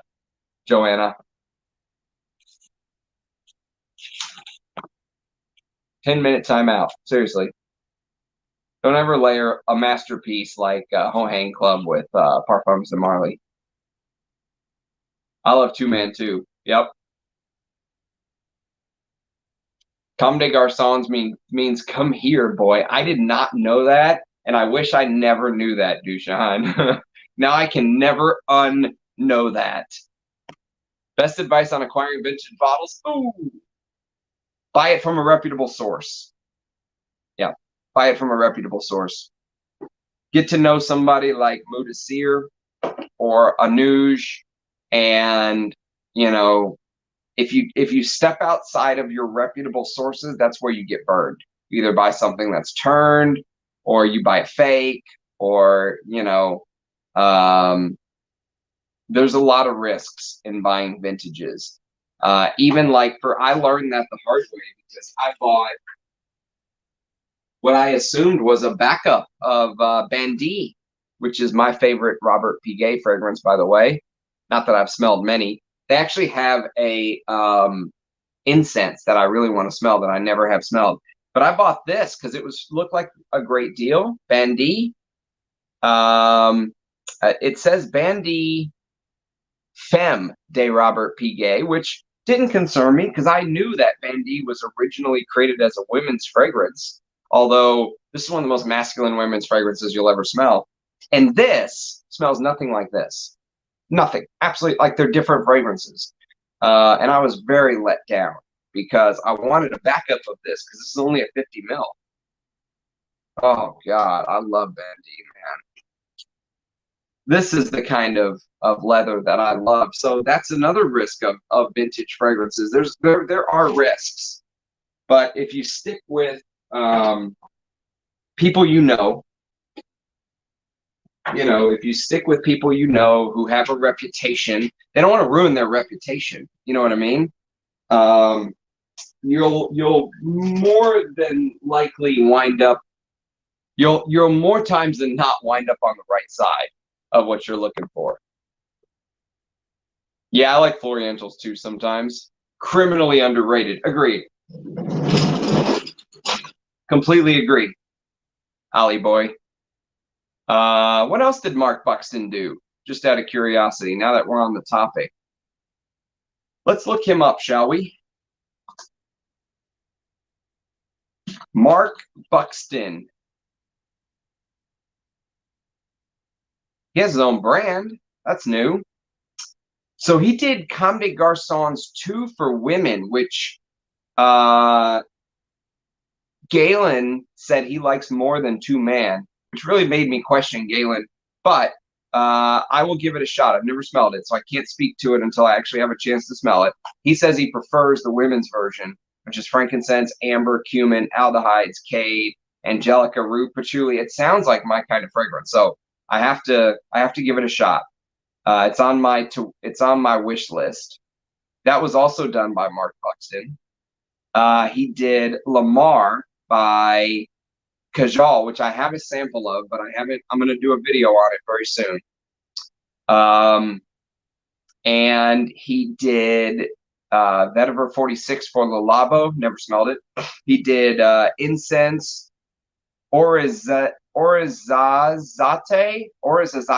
I've never smelled that. What else did he do? He did Noble Vetiver. Never smelled that. So he's a German perfumer. And apparently he started his own brand, interestingly enough, which no one talks about. Mark Buxton Perfumes. It came out 2008, I think, was the inaugural date. And the last one came out in 2020. 2020 was his last release. No, he just came out with a new one. Why not a Fougere? Angelica, Exactolite, pear, and leathery notes. No one talks about Mark Buxton's brand, though. I thought Comme des Garçons was named after a janitor at a porn theater. That could be the truth. We might have just solved it. Happy New Year, my friend. Happy New Year, shoegazer. Comme des Garçons means like the boys or like boys. Their best scents, in my opinion, are Kyoto, 2 Man, and Avignon. Floriental is okay too. Nice. Never smelled Floriental. Never smelled Avignon. Never smelled Kyoto. Papyrus Oud. Am I that far behind on the comments? What the? All right, we're gonna catch up. Opus 12 Rose Incense. Never smelled it. I do not know that one yet. Best rose texture I've ever seen. And the very last Christopher Chong. I need that. I need that. That is the last Christopher Chong. You're right. I'm a derelict of my duties. I should go blind by that right now. Kyoto is the most beautiful, uplifting green incense fragrance with a smile on my face every time. Everything else smells like Catholic Church, which brings me back to my childhood. Yep. I was raised Catholic too, so I completely get that, shoegazer. You finally got Terre Hermes and 500 mils. Sorry, my internet is messing up. Yes, that's right, Justin, I did. All right, let me catch up on these comments. Hey, Ram. Elon, leave me a damn super chat, Elon. Stop being cheap, bro. Leave me a super chat, all right? I know you got money. I know Tesla went down a little bit this year, but I know you got money, dude. Stop holding out on me. I will Debo you, Elon. Never knew Al Sharpton and M. Wash collabed on a frag. Am I that far behind on the comments? Holy shit. Just got M. Wash Figment, man. Felt like I am in Anaconda Part 1 in a swamp. Dude, it's amazing. It's absolutely stunning. Like, what was I doing not having this earlier? Oh my God. It's so challenging and green and earthy, and that civet is like there from the beginning. I love it. I mean, I ranked my Anique Minardo video like days before this came in the mail. And if I redid that video, this would be number one. This would be number one. Numero uno. Now, to be fair, I got the one that says Figment right here and right here instead of right here. So I don't know what the new one smells like. I haven't smelled the new one. And to be honest, the fish man taking over M. Wash kind of scares me. But if you can find that bottle like I did for 120 bucks, steal of the year for me. Roja Zelensky. God damn it. Now I just said it. I was trying not to say it. Oh, you got a vintage bottle of Antaeus, Dushan.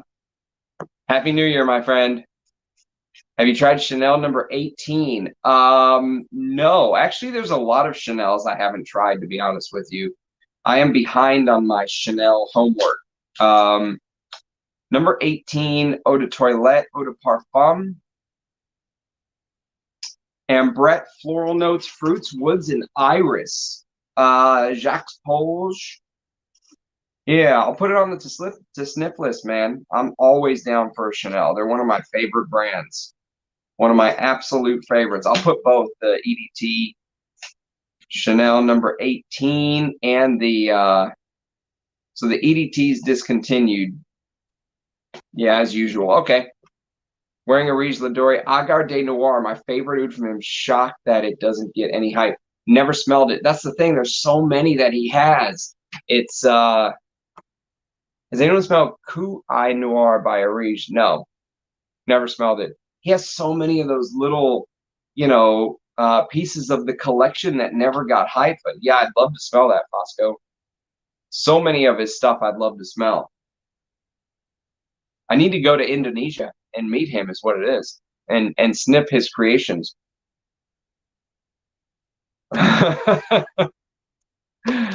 Yes, that's it. That's it. You just have to pay. Just give him your wallet when you walk in.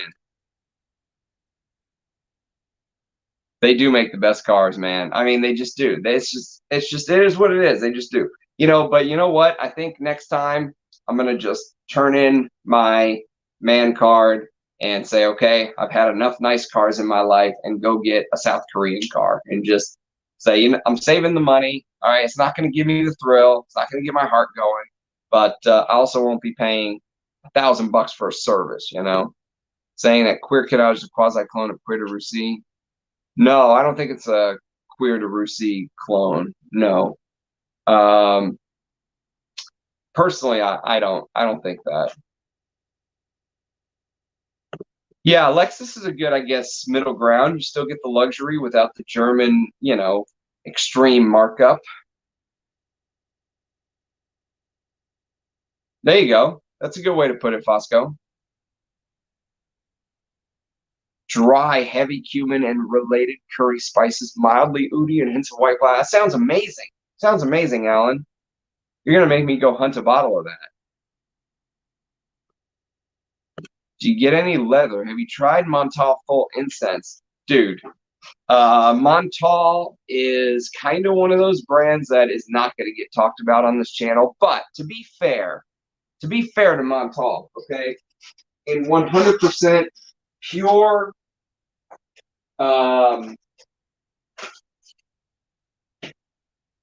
100% pure, full disclosure, Armando sent me this. This is Oud Cuir de Arabi. And I have to tell you, I don't hate it. I'm going to do a video on it, but I don't hate it. Okay. Which kind of scares me when we're talking about Montal, because I hate Montal and I hate Mancera, but I don't hate Oud, Cuir d'Adabi. Shocking, but I'm telling you, man, Armando, like, he's got my taste pinned down. Look for vintage bottles, of course, with silver cap. Does it matter if they say it's aftershave? I would prefer for the EDT, but you know what? The aftershaves are a great way to kind of get to know a scent. But yeah, I avoid the aftershaves normally. But you know, if you see like an eau de toilette of Patou pour Homme for $1,000 and the aftershave vintage is 80 and you want to explore the scent, aftershaves are a great way to kind of get your foot in the door. Um, you know, yep. Nice. You've never smelled Furio, Pascal. Well, I'll tell you that um,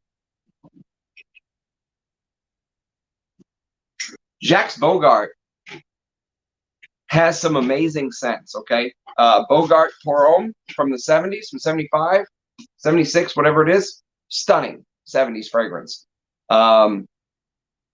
Witness by Jacques Bogart, amazing. But my favorite, if I had to keep one Jacques Bogart fragrance, I don't think I could go without this. This is my favorite, hands down. It has everything I love. It's so tenacious. And that civet, man. And you know what I've learned about civet is I don't care if it's synthetic. Synthetic civet does not bother me. Like, you know, these people are like, you have to get this version or that version because there's real civet. And honestly, I've learned I don't care. Like, I just love that smell, that profile. And for $26 or whatever this is on fragrancebuy.ca right now, and you know, you're paying $300-400 for vintage Koros. Get this first. If you've never smelled vintage Koros and you want that DNA and you want to kind of explore, it's different. Obviously, it's different, but it'll kind of get you in the ballpark. You're gonna get an idea of what those fragrances smell like. Oh man, I love Furio. It would be my Jacques Bogart keeper. Nikki, another person that likes gravity. Did the prices skyrocket? I think they're still on fragrancebuy.ca for 20-something bucks, dude. Fragrancebuy.ca. Let's look. Let's see if it's still in stock. Furio. The yo of fur.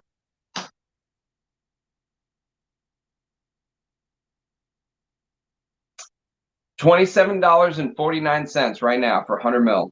Shipped to your door. Fragrancebuy.ca. How do they do that? Al Manzano has been asking how they do that for longer than I've been alive. How do they do that? I have no idea. Moderate leather. That's good stuff, Alan. You made it sound really good. Rocco Wear X. Nah, man. I don't think I've ever smelled a Rocco Wear fragrance. Is that like Jay-Z's brand, or what is that? What's up, Abe? Rose 31 by Le Labo. Never smelled it. Never smelled Rose 31, although Le Labo is a brand never really interested me much. But I would like to smell their offerings, you know, one day. But I've never smelled Rose 31 EDT or Eau de Parfum or whatever it is. I have smelled the Rose 31 soap and shampoo. They actually have like a Rose 31 like set in this in the Fairmont that I stayed at when I went to Austin to go for work.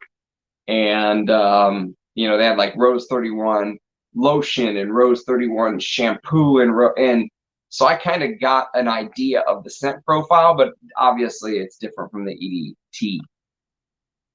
Welcome, D.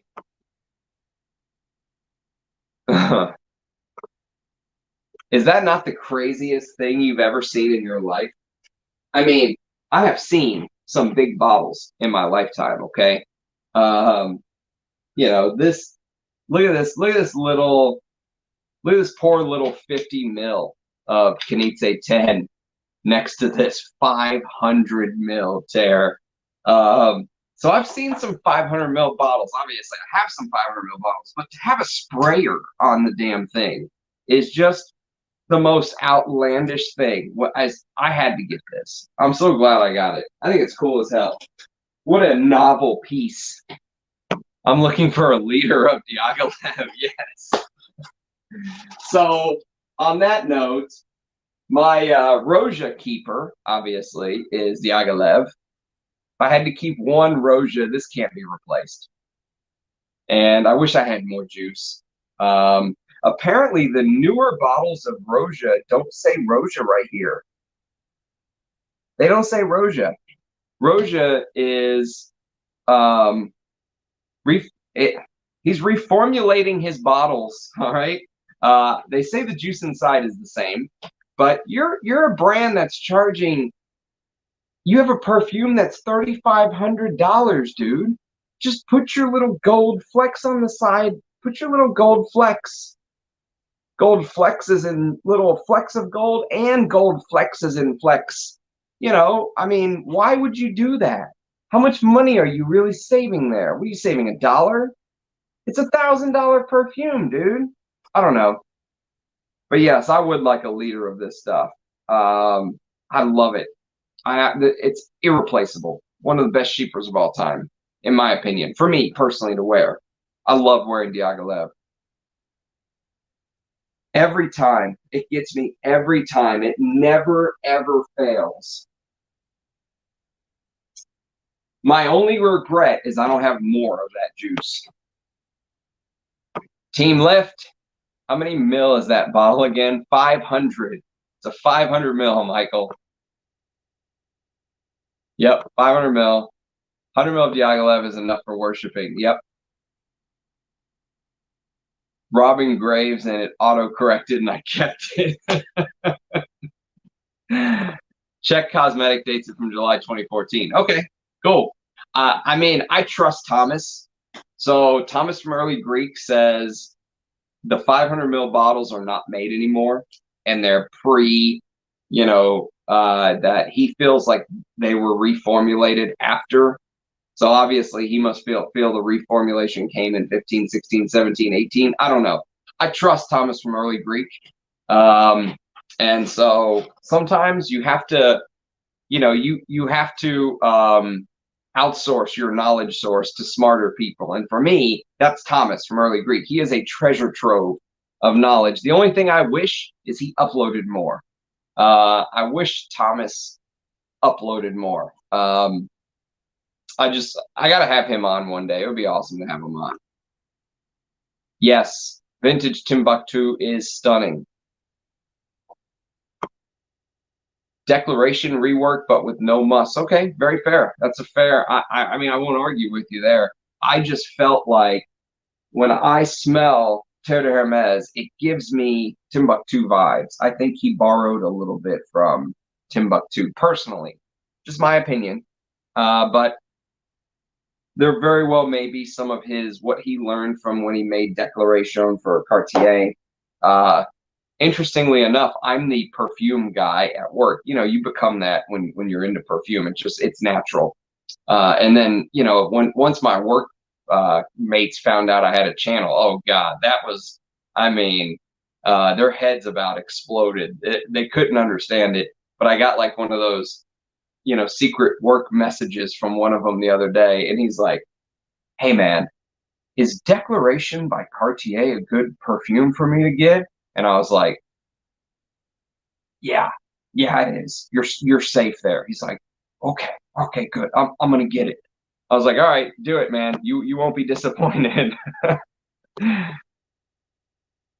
Yes, Dolce & Gabbana made in Italy, absolutely. Magnum bottles of champagne. Average at best, Mike V says. Have you smelled the vintage 500 ml though, Mike? No, I felt the same way. Cuddles Crew, what's that? What's Cuddles Crew, Schlong? Is that Miami Cuddles? He is ahead of his time, man. He's a space traveler. Oh, Nikki chimes in with an Encre Noir reference. Oh, man. Encre Noir. Okay. They both came out in 2006, though. Interestingly enough. Worked with Elena on Acqua di Parma. Assoluto in 2003. Never smelled it. Never smelled it. I do own Acqua di Parma Colonia Intensa, which I think is a Francois Demachy. That's not bad for cologne style summer. You got to spray it every couple hours kind of thing, but it's not bad. I have to respectfully disagree with you, Mike. See, there you go. Robin Graves over here disagrees. Bel Ami Vetiver. I have an offer to buy the first reformulation of Bel Ami for 150 euros. Do it. Do it.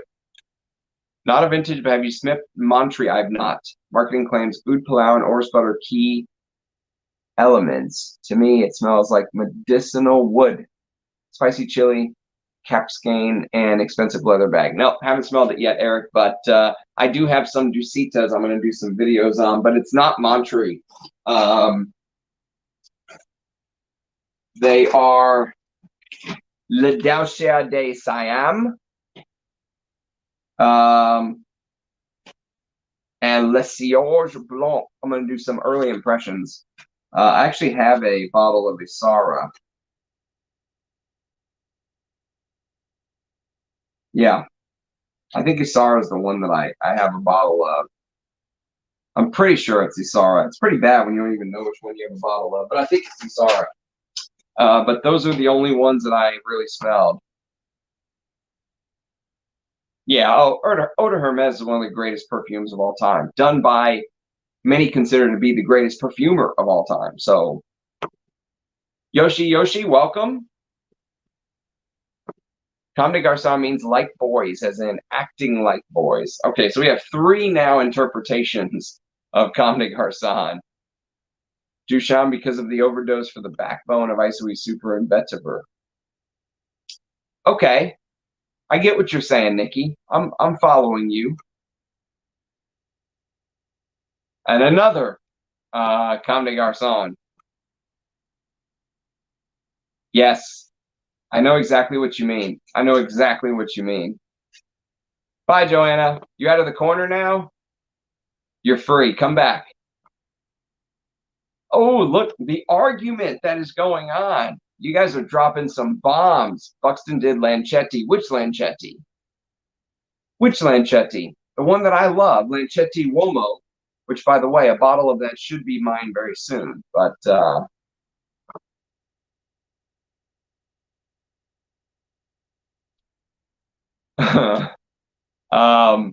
I have 2. I have Leighton and Herod, and I actually do enjoy wearing them. Most people don't believe me, but I do.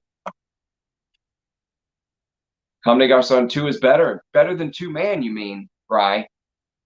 All right, I'll put it on the to sniff list. Ah, Buxton could be a ghost perfumer. I think he's Roja's ghost perfumer.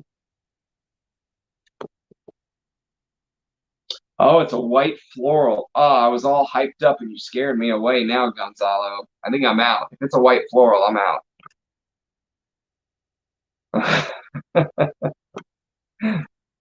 Dame Blanc from Louton's is very good as a leather, totally unisex with its own dry with his town down beautiful peach and dry fruit, very classy. Okay. I mean, I want to sniff every single Serge Louton's that I've never smelled before. But if you say Dame Blanc is leathery, I'm there, dude. Well, I mean, it says suede, but yeah, suede, leathery, almondy.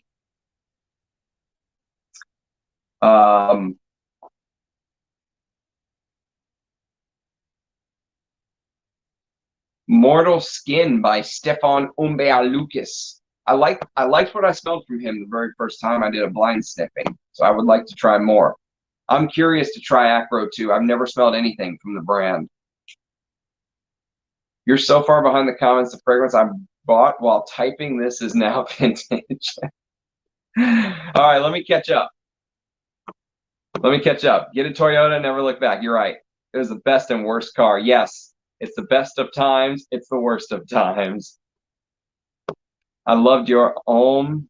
Is it Dior Homme you're talking about? But it's not as timeless as Terre de Hermes. I wouldn't be surprised if Terre de Hermes is still popular 50 years. Okay, I see what you're saying, GMG. I'm very glad to have that 500 ml bottle. You know what? This is just like sitting. I sprayed it. Number one, because I was worried when someone said it's a Factice. I was like, no way. So I had to make sure it's sprayed, and it does, and it actually is Terre de Hermes. But I had it like over here on the other side of my desk, and I could just smell that. I got wafts of the ISOE Super, you know, projecting. I could totally see how this could be such a bomb in summer. Totally, totally.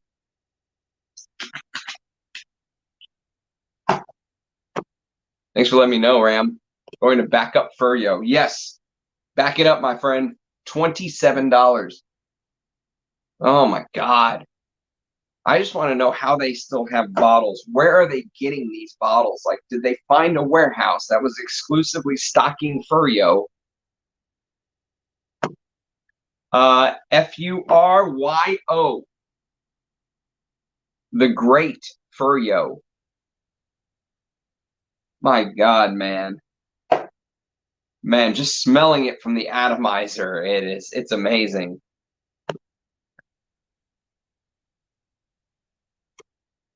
The Avon tribute, I'm going to say, is 10 ounce, so it will give you the.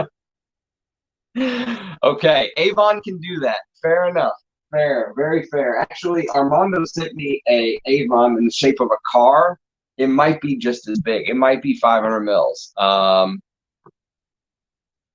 wonder if Sean would press against his wishes on some of the final creations and thus resigned, or maybe they mean just flashed the money. Yeah.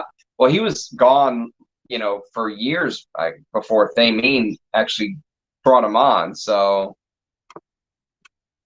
Rachel, welcome. Very excited to explore your Darren Allen samples. Rachel is in the house. I got to catch up on these comments. You guys are making me self-conscious here. I have the first year form liter bottle of gray flannel, and yes, it's in a big gray flannel drawstring. That's awesome, Tim. Yep. Morialis did Eau de Hermes. Yes, that's right. Alberto is a time traveler. Has an old Bergdorf Goodman hang tag too. $100. That's badass, dude. I bet you that stuff smells amazing. Those old bottles of gray flannel are stunning. Dame Blonde is more of a suede to me, but it's very nice. I'd love to smell it one day. Ah, Bradazil, one of the best sandalwoods of all time. Should be. Do you see this take on Bandit? I'm looking forward. Yes, that's what I heard. I heard it was her take on Bandit. So pretty soon I'll talk about it. Bilbo, welcome. Welcome, Mr. Fraggins. It should, shouldn't it? I mean, I just feel like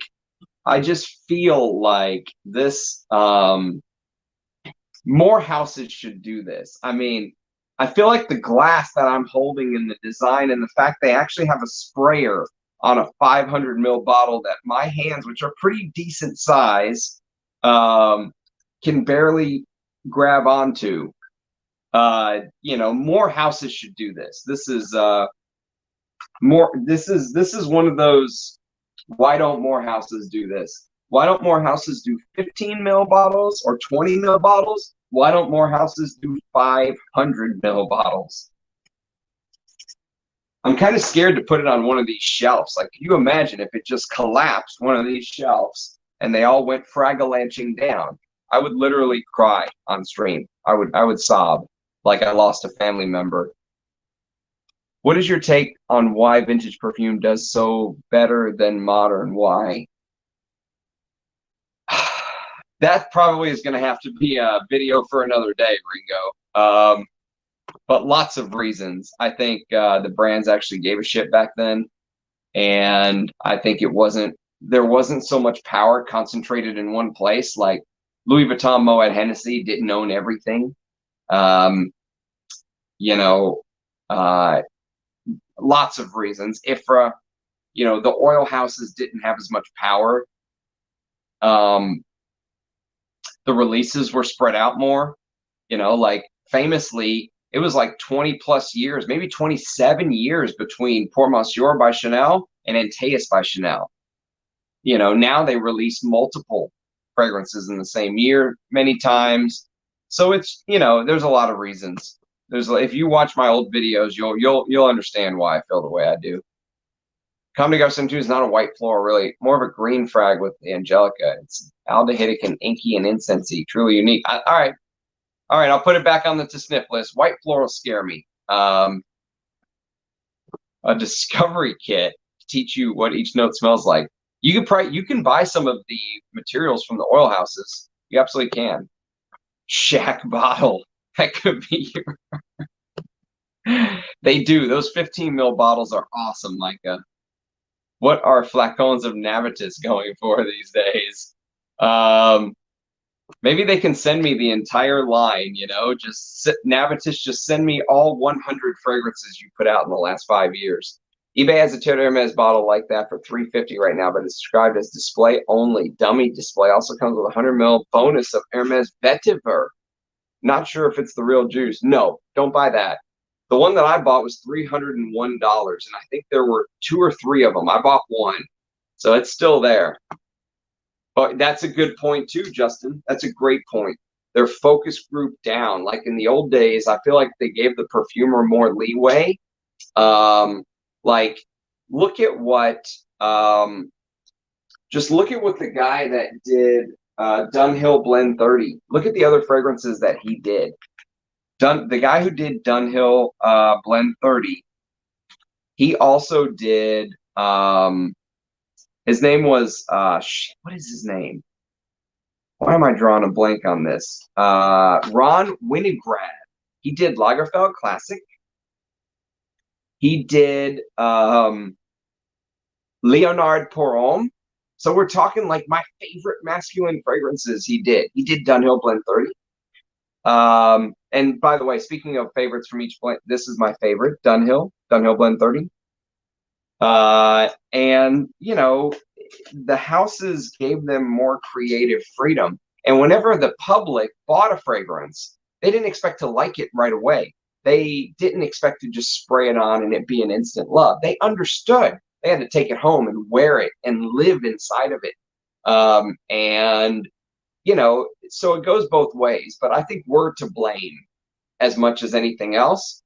And because now it's turned into such a numbers game, like they'll throw hundreds of fragrances at the wall just to see what sticks, because all they care is one sticks. All they want is for someone to go to the mall, spray it, and go, I'll buy that. That's all they want.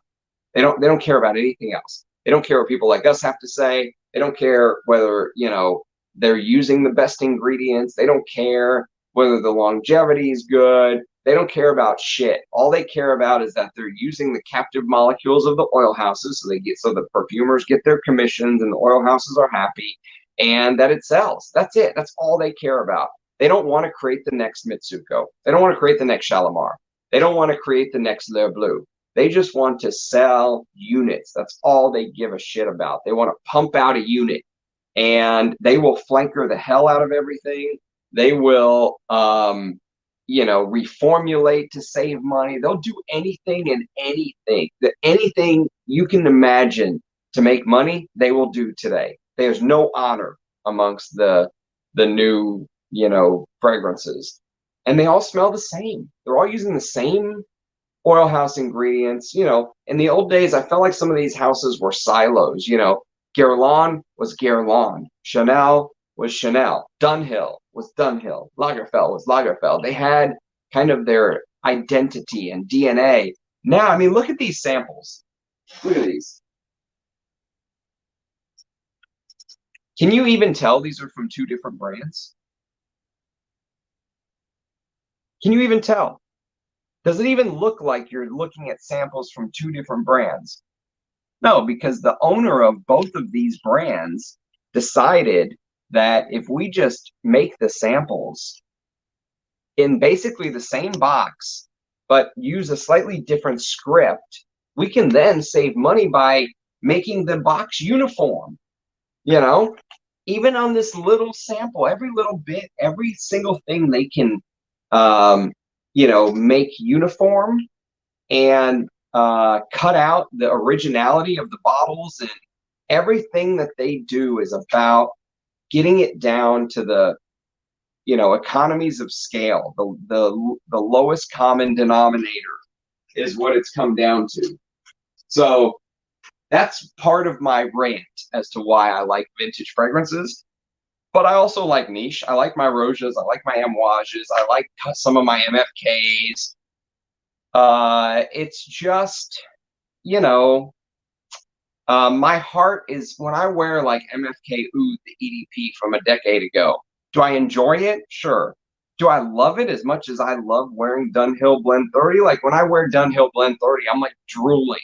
I'm like in awe of the ingredient quality and the blending. And I'm like sitting there like, holy shit. Like I'm like the guy, and remember the old video for the sound system where the guy was sitting there and like it was like blowing his hair back and he was like, whoa, and it was just Dolby or whatever it was. That's what I feel like when I wear these old vintages. The new stuff, I'm like, and most of the time when I spray something and it's hyped or something, I'm like, I'm never impressed anymore. I'm like a grumpy old man now. The modern fragrances has turned me into a grumpy old man. Because every time I smell something, I'm like, shit, derivative, same thing. Just nothing is nothing stands out. And it seems like some of the price tags on stuff, some of the price tags on stuff are just arbitrary, like these niche houses pop up and they're like $300. Why? Just because you're a niche house and you use, some Oris concrete with 14% iron, who cares? And it's just the profit margin in perfume is so high, it's through the roof that it's these brands are popping up all over because it's a money-making idea. They create this niche brand. The people think they're supporting a niche brand when they buy Maison Francis Kirkjohn, but he's sold out to LVMH years and years ago. They don't realize they're just feeding the beast. And so it's a vicious cycle. That's why people like Russian Adam are so important. People like Russian Adam who want to really showcase an ingredient and do right by it and make sure you're smelling. If he says it's Cambodian oud, you're smelling Cambodian oud, damn it. He's tested it. He's made sure his suppliers are spot on. His distillation process is done by him. Yes, the batches are small, but you're getting something unique. You're actually getting something for the $300 or $400 you're spending. So that's the difference. That's why modern perfume bothers me. I hope that answers your. Sorry for the rant. Sorry for the rant, Ringo, but that's kind of my take.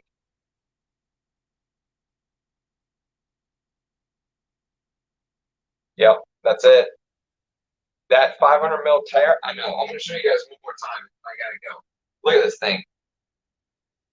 Tell me that's not the most insane. My hand can barely fit around this. It is unbelievable. Takes up the whole screen. I mean, look at Russian Adam's fragrance next to it.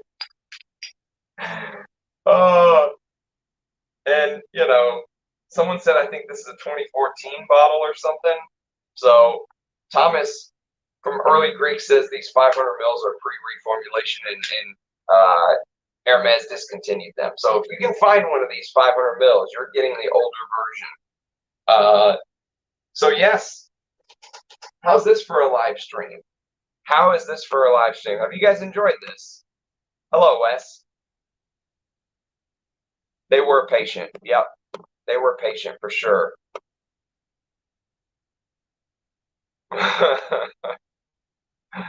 Yes, blend 30. That's it. This is a 200 mil. It seems like a baby next to that Terre bottle I've been holding. No, this is a 250 mil. This is a 250 mil. I think this is a masterpiece. Dunhill's best fragrance by far.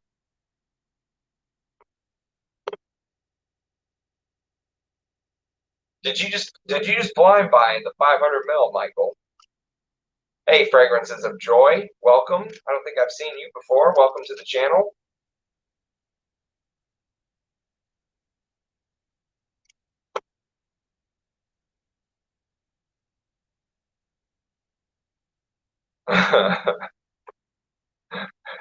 Oh, that's good stuff. Ah, yes, welcome. Glad you could make a live.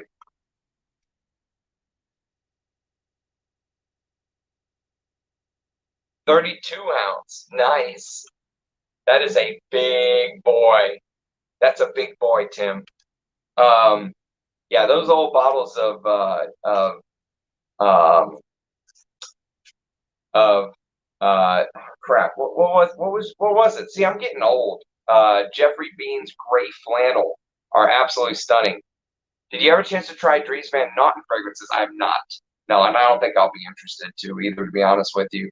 I heard they were very um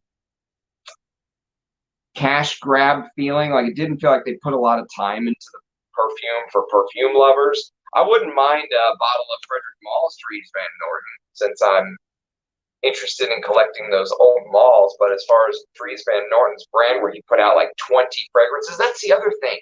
Why does M. Wash have to put out 4 fragrances at once? Why not just one good one? You know, why 4? Why does Dries Van Noten have to put out like 18 fragrances at once? Why? So, yes, that's right. Thanks, Germs. I'm glad you guys like these live streams, man. I'm glad you guys are digging the live streams. There's a 1,000 ml Paco Rabanne bottle. Jonathan, why did you just say that? Why? What are you trying to do to me? If you weren't here for the beginning, this is sponsored by Autobahn. They took all my money today fixing my car. So, and then Jonathan brings up there's a 1,000 ml Paco Rabanne bottle. Oh, I need to wait till bonus day. Right? Paco Rabanne pour Homme.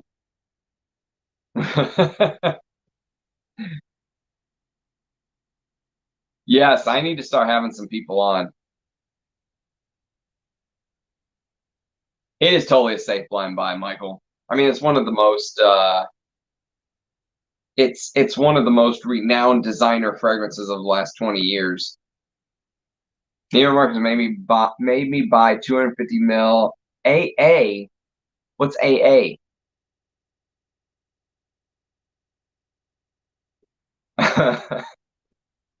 That's right, gray flannel. Yes, why? Why did you bring this up, Jonathan? Why? I would say I'll split it with you, but I want the damn bottle, and I know you want the bottle too, so that won't work. See if they'll give us a 2-for-1 discount. Is there a 1,000 ml Paco Rabanne pour Homme bottle that actually has Paco Rabanne pour Homme in it right now, available to buy, or is it a factice, or is that the largest bottle with actual perfume in it, and does it have a sprayer? Okay, these are the questions that we must know on Channel Ram. Does it have a sprayer? Because I've seen some 500 ml bottles in my time. In fact, I own some 500 ml bottles in my time. But seeing the sprayer just does something different. I've never smelled any of those, Kenzo. Never smelled any of them. I like the old Van Cleef and Arpels. When I think of Van Cleef and Arpels, this is my kind of scent. Pour Homme from the 70s. Rose, Castoreum, Chypre. Oh, so dark. Animalic. So, this is a classy scent to me. This is my favorite. If I had to keep one Van Cleef and Arpels fragrance, this is it. Yeah, I think it's a splash too. Well, you just told a bunch of people on stream, Jonathan, so you're gonna have some competition now. You better go buy that right now. No, okay, I'll check them out, man. Yeah, it's probably a splash. It's the best. It's their best fragrance. And then SAR, and then I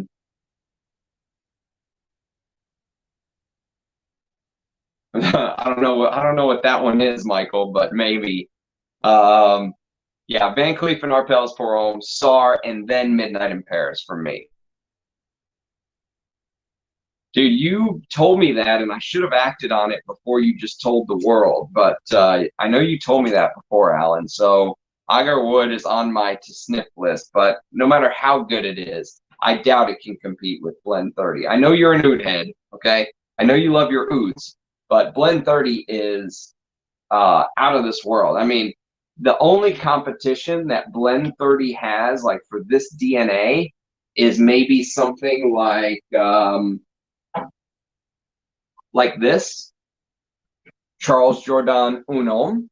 This is competition for Blend 30. Or maybe something like Patou Pour Homme, Patou Pour Homme Privé, Ma Liberté, those kind of fragrances. Those are the only ones that could challenge Blend 30 for this DNA. There is, for me, there's very little else. Very little else. Yeah, it's a goat. It's a goat. It's one of the greatest of all time.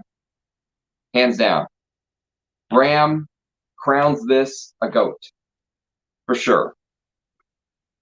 Your videos made me buy some Tenere, Boss Spirit, Boss #1, Vintage Heritage with the gold cap. Leonard, dude, you're on the right track, Fragrances of Joy. Those are all-time greats. Leonard Pour Homme is Heritage with the gold cap, my favorite masculine Guerlain. Boss #1 in the vintage, my favorite honey. Boss Spirit, stunning.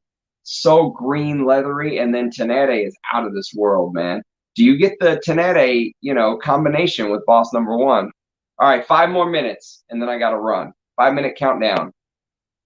Yes, that's right. Version Original. That can compete. Yeah, I could actually put this up. Jonathan, I don't know if you have this yet, but if you don't have this Jean-Marc Sinac version Original, trust me, the cat is now out of the bag. I almost bought a backup. It's that good. Armando says it's like standing in a lavender field with smoke and darkness on the horizon. Beautiful description. Perfect. Beautiful description. Maybe a little bit of anise in there, like it has that anisic quality, but that description of lavender field with smoke and darkness on the horizon. This has a little bit of hay in the dry down, where this has a little bit of, smoke, and this has the anise really amped up. And of course, you take Patou Pour Homme, and then you're talking about the Mysore sandalwood and the pimento and all the stuff that make Patou Pour Homme stunning. But these are the type of fragrances that can compete with Dunhill Blend 30. I'm sure Agar Wood is amazing, Alan, but I don't think it can be put in the same category as Dunhill Blend 30, personally, for me. Even without smelling it, I could probably tell you that. But I will try and get my nose on it. Dang it, Justin. You are on the Coty Gravity train.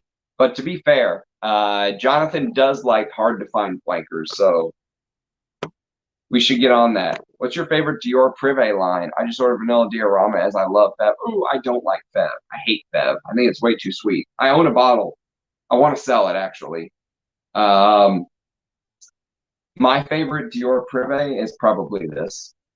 Leather Oud.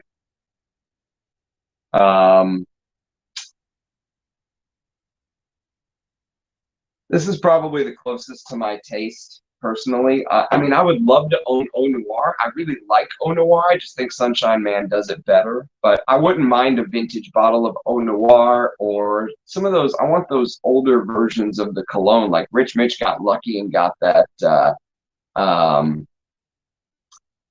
Bois d'Argent, vintage cologne version. They have a splash for $12. What's the right bottle? Ooh, okay. So the right bottle of Paco Rabanne pour Homme.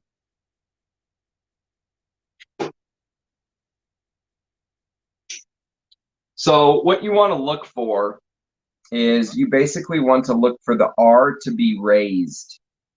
So you see how it kind of has this raised texture over the glass? That's what you want to look for.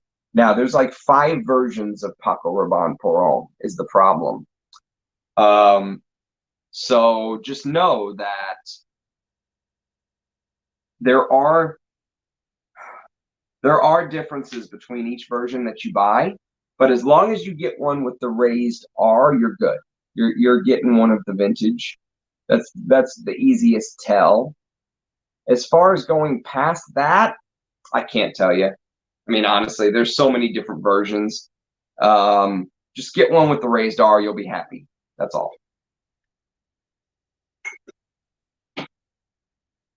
All right, we got to shut this down, unfortunately. It's been real. 2.5 hours, amazing stream. I never got any money from Elon Musk, the cheap bastard. But maybe next time. It's on my list, Ramsey. Haven't pulled the trigger. Take care, neighbor. Yes, that's right. You're in Dallas. I'm in Fort Worth, or Fort Worth area, kind of the burbs of Fort Worth, the country. I'm up in the country. But yes, thanks for being here, man. I'm glad you found some gems from my rambles. They're super hard to find. The high-end Dunhill line is very good, but not Blend 30. Yep, that's it. That's the best way to put it. Mine is Mitza and Leather Oud. I like Mitza too. I don't have a full bottle, but I do like Mitza. I'm gonna do. I got a mini of Dunhill edition, a vintage from the '80s from Manouge.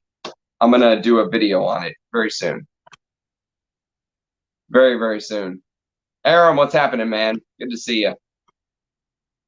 Yeah, Cuir also, I could put it up there, but I think I like Leather Oud a little bit more, but Cuir is very good. Patchouli Imperial, I've got a little sample of. Rich Mitch sent it to me, so I'll, yep, I know that's, I don't have the super old one. Armando sent me a picture of a bottle that he has. That's the original. That thing looks so badass. Yep. Thanks for the company, indeed, everyone. Thanks for being here. Thanks for being here, Phil. Yes, that's right. It's my old man's signature scent. The old man never changed. That was his signature scent still to this day. Cheers, Kenzo. Night-night.